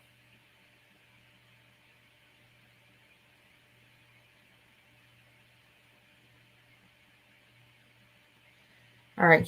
You know what? I'm blocking you. I'm not even putting you in timeout, Sam. I can't have you talking about my team like that. I'm going to tell you guys there is a no. I'm not going to allow anybody to be here and be disrespectful to my team. You guys may not like people's personalities, but at the end of the day, you saw her out there with us. You saw her working right alongside of us. She worked very hard. I will no longer accept. Oh, thank you. Thank you. Thank you. I will no longer accept people attacking my team on this page anymore. This page is designated for the victims. We are not going to be going into rabbit holes. We are no longer going to be allowing this page to be, or this show to be hijacked by hate or distractions. We're not going to do it. You guys want to be part of the problem or part of the solution. Each of you guys have to wake up. You know, personality differences are personality differences. You do not have to watch her channel. You guys can watch this channel if you love me and love my personality, you know. But the bottom line is I'm going to work with the people that I need to work with to get the job done.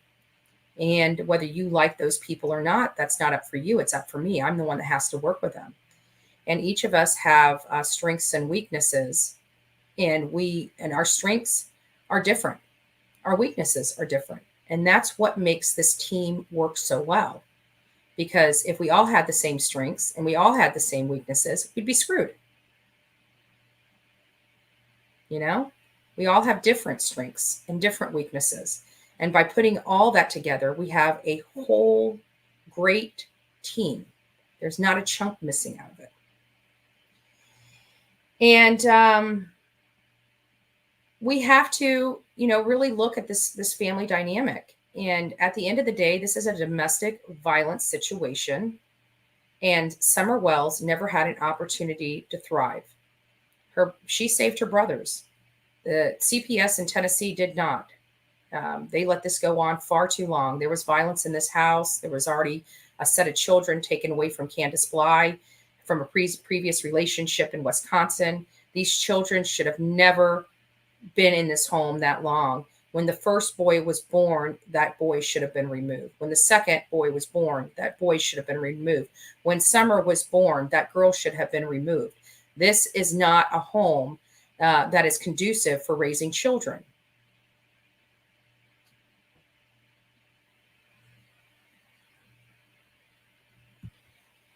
And we want to make sure that all children are safe from this kind of stuff, you know. And again, I was raised in it, but I don't think that I should have been taken from my family. You know, I think that some family counseling would have helped my family, but my family wasn't filthy. There was no drugs. There was no alcohol. There was fighting amongst my parents. That was it. As far as us being taken care of and having a clean, safe environment, we did. We did.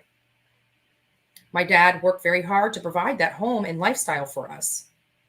Here, these parents are on drugs, alcohol, fighting every time you turn around. That was not the case in my home. Yes, I had some childhood trauma that I had to deal with, but I didn't have this childhood trauma to have to deal with. There's, you know, I don't think that there's cookie cutter, you know, laws that can be put in place, but you have to use your common sense. This house was despicable. It was filthy. These children were malnourished. There was so much. I mean, we had an officer come to our house like once every 3 years. These people had, you know, a few times a year that officers were being deployed to their home. And these are what they know of. And this is what they know of. Think about all the fights that weren't bad enough for them to call law enforcement. Remember, Don was in Utah. Candace was here.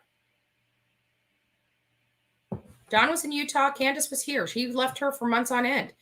How did she pay her bills? How did she feed the kids? She didn't. She spent every bit of money on her drugs and alcohol. These kids were malnourished. So, folks, I just wanted to tell you, we are working very hard. If you really like this channel, I need you to like, share, and subscribe to this channel. As we build this channel, I appreciate all your love and support in the ways that you can support us. Some can do it financially. Some can do it through providing us information. Some do it just by coming on here and helping us grow the channel. However you can contribute to Bullhorn Betty and our team, we are very, very, very thankful. We are very thankful for you. Without you, none of this would be possible. That trip, getting you guys the answer, would not be possible. It's a collaborated effort, even with our audience. Even with our audience actually provides us a lot of leads. They provide us. We got an amazing team, and you guys are part of that team, and we are so very thankful for it. Many of you guys know we are going back. We are protesting in front of TBI. This is not a nasty protest. This is not where we're condemning them. This is painting a picture of everything they have allowed this family to get away with, everything that these children went through. We want them to hear us. We want to fight for Summer Wells. We want to tell her story as we know it so they get it. I don't think they're going to get it until we stand up and speak up on her behalf. So we're going back there. We'll be leaving here January 6th. We won't be coming back home until January 12th. We're going to be protesting January 7th to January 11th. And we want you guys to join us. Anybody that can join us in Knoxville, Tennessee, we want you to be there. We're going to the TBI building in Knoxville, Tennessee. We are going to stand strong. We are going to stand by Summer's side. If you can't do but one day, come out there that one day. If you can come out there for the entire time, please come out there for the entire time. If you guys go on kayak.com or Trivago, or I don't know where, you guys can probably find reasonable tickets to fly in. But we want as many people to participate in this protest as possible. It's going to start on January 7th in front of Knoxville TBI Center. Anybody and everybody that wants to join us and stand strong and stand as part of Summer's Army, please show up. If you can't make it, even if you can make it, please go to my community page, get that letter, send it off. I don't care where you are from. You can be worldwide. They can know that we're here fighting for Summer all over the world. And there's things that this county can do to lock this dangerous criminal up. And we want him locked up. We need him removed from Candace Bly. We need to start working once he's removed on breaking Candace Bly. We want to find out where Summer is. And this is the first step in how we can accomplish that. This is a long game effort, guys. This is only one tool in the toolbox that's being utilized to help get the answers we need. We also need to break Candace, and then we need to start working on facilitating proper legislation in the state of Tennessee so this kind of situation never happens again. And that is the long game. That is the truly long game, because this kind of legislation is going to take several years to accomplish. So we're going to have to get some lobbyists on, paid lobbyists. We need to come together and really work this and make sure that this never happens to any other child again. We need to give CPS the tools that they need to remove these children when it's appropriate to remove them. Just because there's fighting in the family and stuff like that doesn't mean that it warrants removal of the child. But these particular situations, the filth, the lack of nutrition, the alcohol, the drugs, the multiple affairs,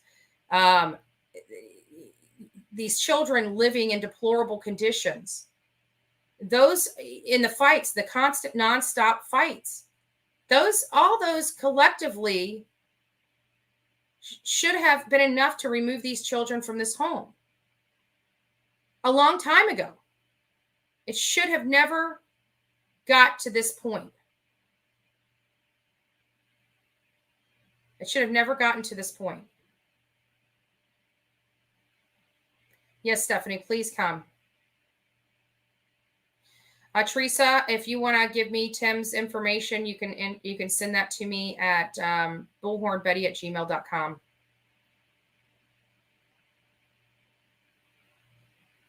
They covered this child in gasoline to try to get rid of her mites. Have you ever poured gasoline on your body? It's horrible. I have. I was stupid enough when paint fell on me to try to use gasoline to get it off. And it was on my face. It burns. And you can't get it off because it's oily. You have to use Dawn soap to try to get it off. It's bad. 12-hour drive, Heather. Yeah. We're doing it too. We're doing it too.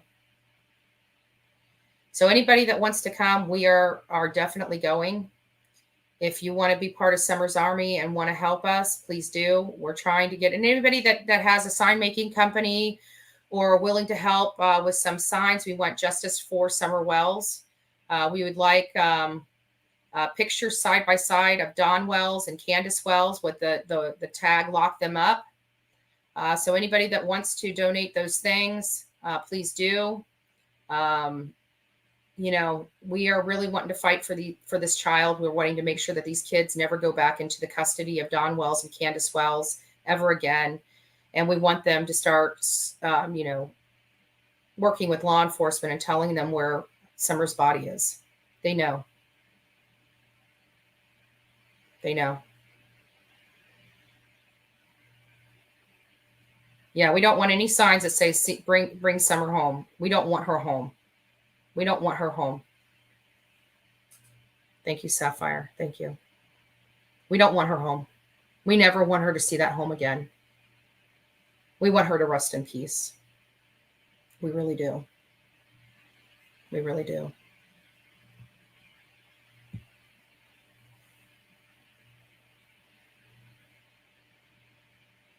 Thank you. Thank you. I appreciate that.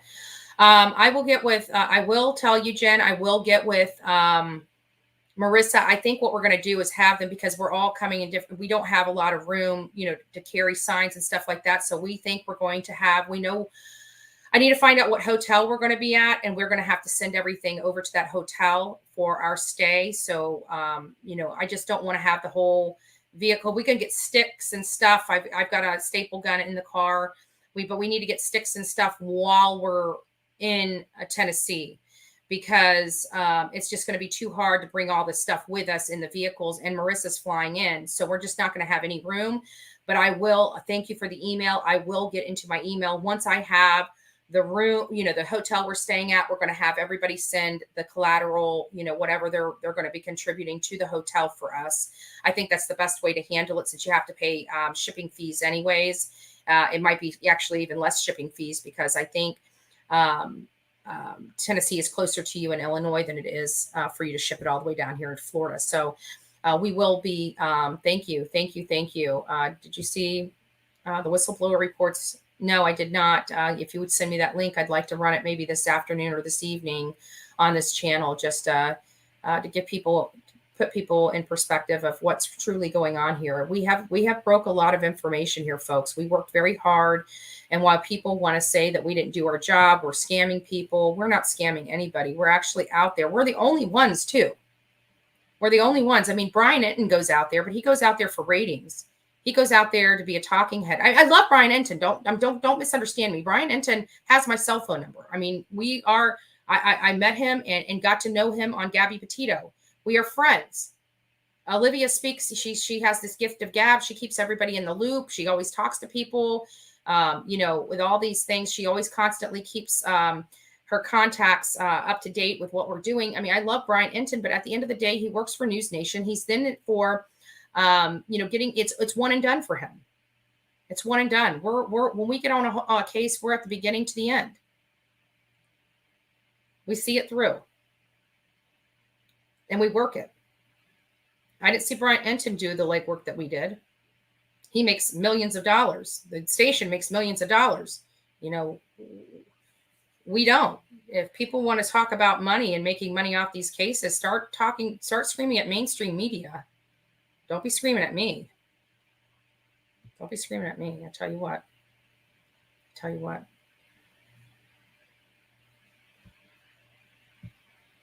Yeah. Yeah, we do. Just, but anyways, I just wanted to let you guys know. I mean, we're at the top of the hour. It's been 2 hours. I wanted to thank you guys all. If you like this channel, please like, subscribe, and share for people to see what is going on, people to see the work that we're doing. We are setting the bar for these YouTube channels, and we're happy to do so because you guys don't just deserve to be supporting channels that are, commentating on other people's work. We're the ones that are actually doing the work. Oh no, it's sad, Safari. It's sad. I actually started on this thing, I just woke up and, we're getting here and it's just, it's sad. We're dealing with a poor 5-year-old girl. It's emotional. And yeah, some days are better than others when dealing with these cases. And, we just really love Summer and we really want to help. And I just think that we can help by trying to put Dawn behind bars and separating Dawn and Candace Wells. I think that'll be huge. And those folks that would love to be moderators for me, please, go send me your email. The only way I can add you as a moderator on YouTube is through your email address, and you have to accept it by computer. You can only mod by computer. So if you're wanting to try to mod by a cell phone, it doesn't work. So only the people that want to mod. But no, Broken, no. I think why maybe it's on my face is because I was supposed to be leaving today to go to Texas for a fun event. And after looking at everything and the time it was going to take to drive just to turn around, I mean, it was going to be almost a 15-hour drive there, 15-hour drive back. Then, in another week or so, we're going to have another 12-hour drive to Tennessee, another 12, just too much on the road. And I have decided not to go to Texas. And so I've got to find I got a lot of stress on these shoulders. I need to find some way to, just have a little bit of fun.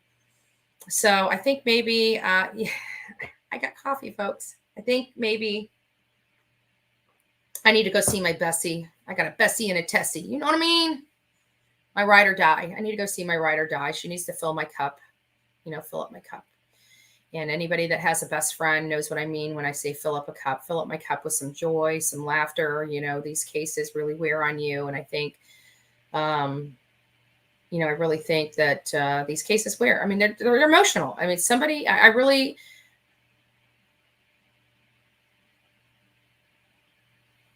Hold on. I'm getting so sick of this.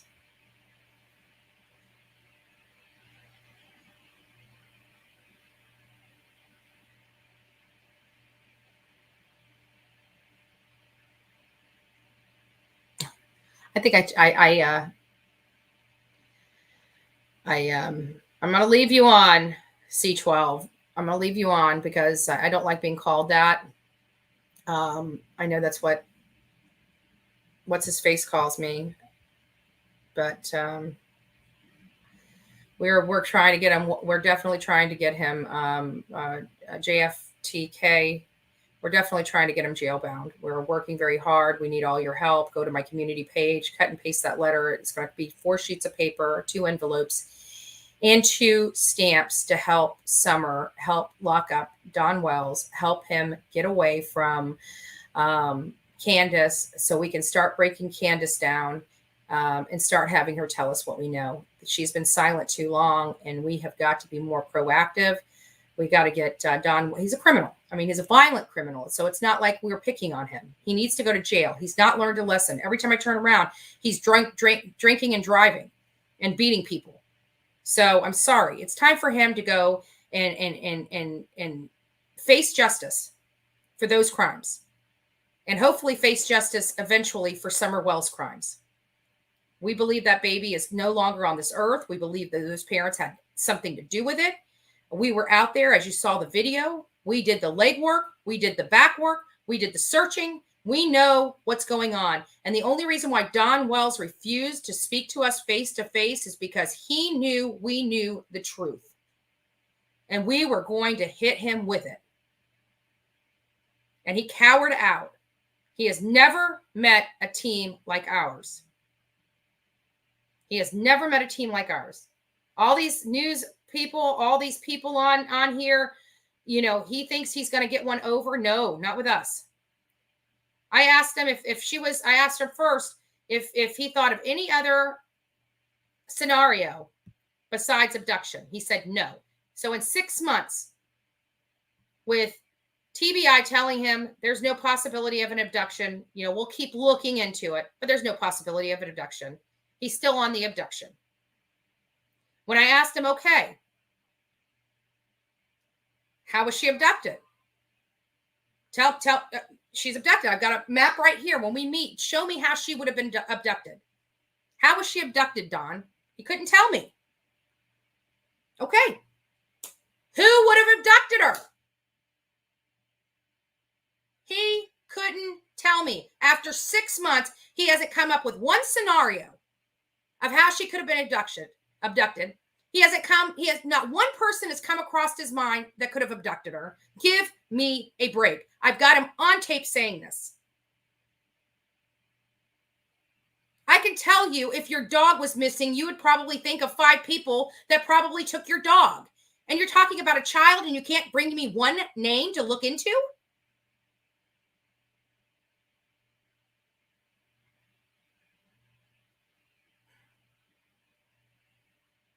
Sad. And I do agree. Law enforcement. Oh, we missed one. We missed one. Thank you. I don't know who it was. Let me go back and find it. Thank you. Thank you. We appreciate all your love and support. Thank you. Thank you so much. Thank you so much. We do appreciate your love and support here. We do. We work very hard. Thank you. Thank you. Exactly. Again, can't come up with one name.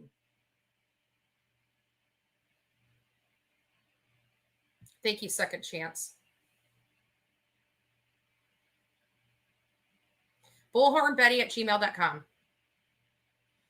bullhornbetty@gmail.com.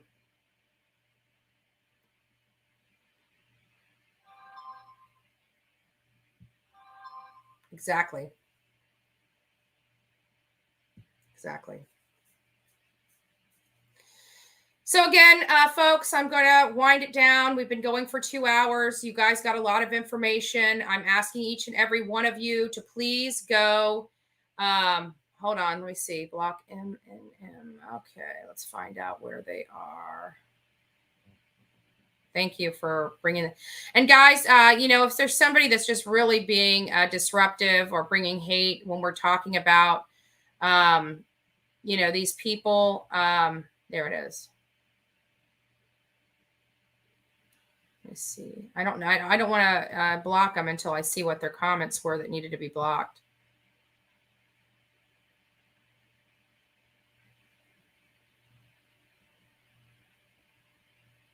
So far, I haven't seen him say anything that would make me block him. He's not really. I mean, he's just saying that they've been fighting for a long time. I don't want to block him and him.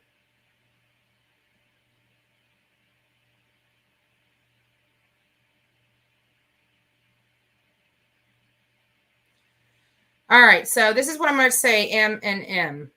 If you want to continue to be in my chat and not be blocked, you're going to have to stop with all the BS. This is not about you. It's about a 5-year-old child. We do our work. This is my full-time job. If it's not for, I would suggest you go over to a different YouTube channel that isn't doing the work, that's collecting money, and put these comments in there, because here we work our butt off. We use 100% of the proceeds for these cases. And if you have a problem with that, don't contribute. It's easy enough. Don't contribute. You don't have to contribute, but don't be on here, you know, running your mouth if you don't want to be blocked. I'm happy to block you. And I'm also happy to ask you to kindly leave if you don't like what you're seeing over here. But I can tell you, you're going to keep continuing to watch here until I block you, because we're providing you real information. We're actually doing the work that nobody else is doing. And you keep coming back. So if you don't like what's going on over here, quit coming back. It's pretty simple. You see what I'm saying? So I'll leave it up to you. But if you start popping off at the mouth again, I'm going to block you. Period. And that's just as real as I can get for you.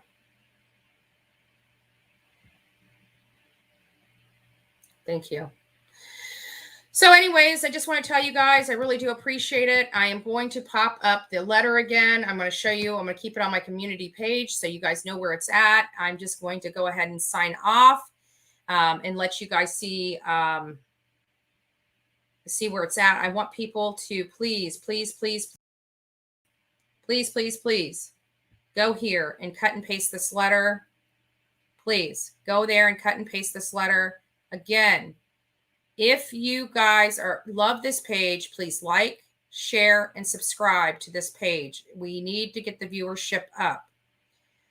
If you are being generous and want to help us and be a financial sponsor, you can do it through the stickers, you can do it through the super chats, or you can go and those YouTube takes 30% of those fees to help support their system, and we get the 70%. If you'd like 100% of your contributions to go to the team and the work that we do, please hit us up on the Venmo and Cash App. That's the only way 100% goes to us and our team. We appreciate any and all support financially. So I don't care how we receive it, whether it's through the super stickers, super chats, through Venmo, or through Cash App. Every single bit of contribution helps this team, helps us get the things that we need. Like I said, on Kathleen Moore, we needed to have wading suits on. We could have found her that Saturday. It's a shame we didn't have the stuff we needed to do the work that we needed to do, but we were able to guide law enforcement as well as the community in the proper area so she could be found. Again, I did the DNA swab yesterday because I most likely found the murder weapon. And, we got to... we work and we contribute to these cases, and we're happy to do so. At the end of the day, it's related to the victim and or their family. We appreciate you guys. I love you. I think you're beautiful people. I want you guys to have a beautiful and wonderful day today. And God bless each and every one of you watching. Please come back and join us again. I will be here tomorrow morning.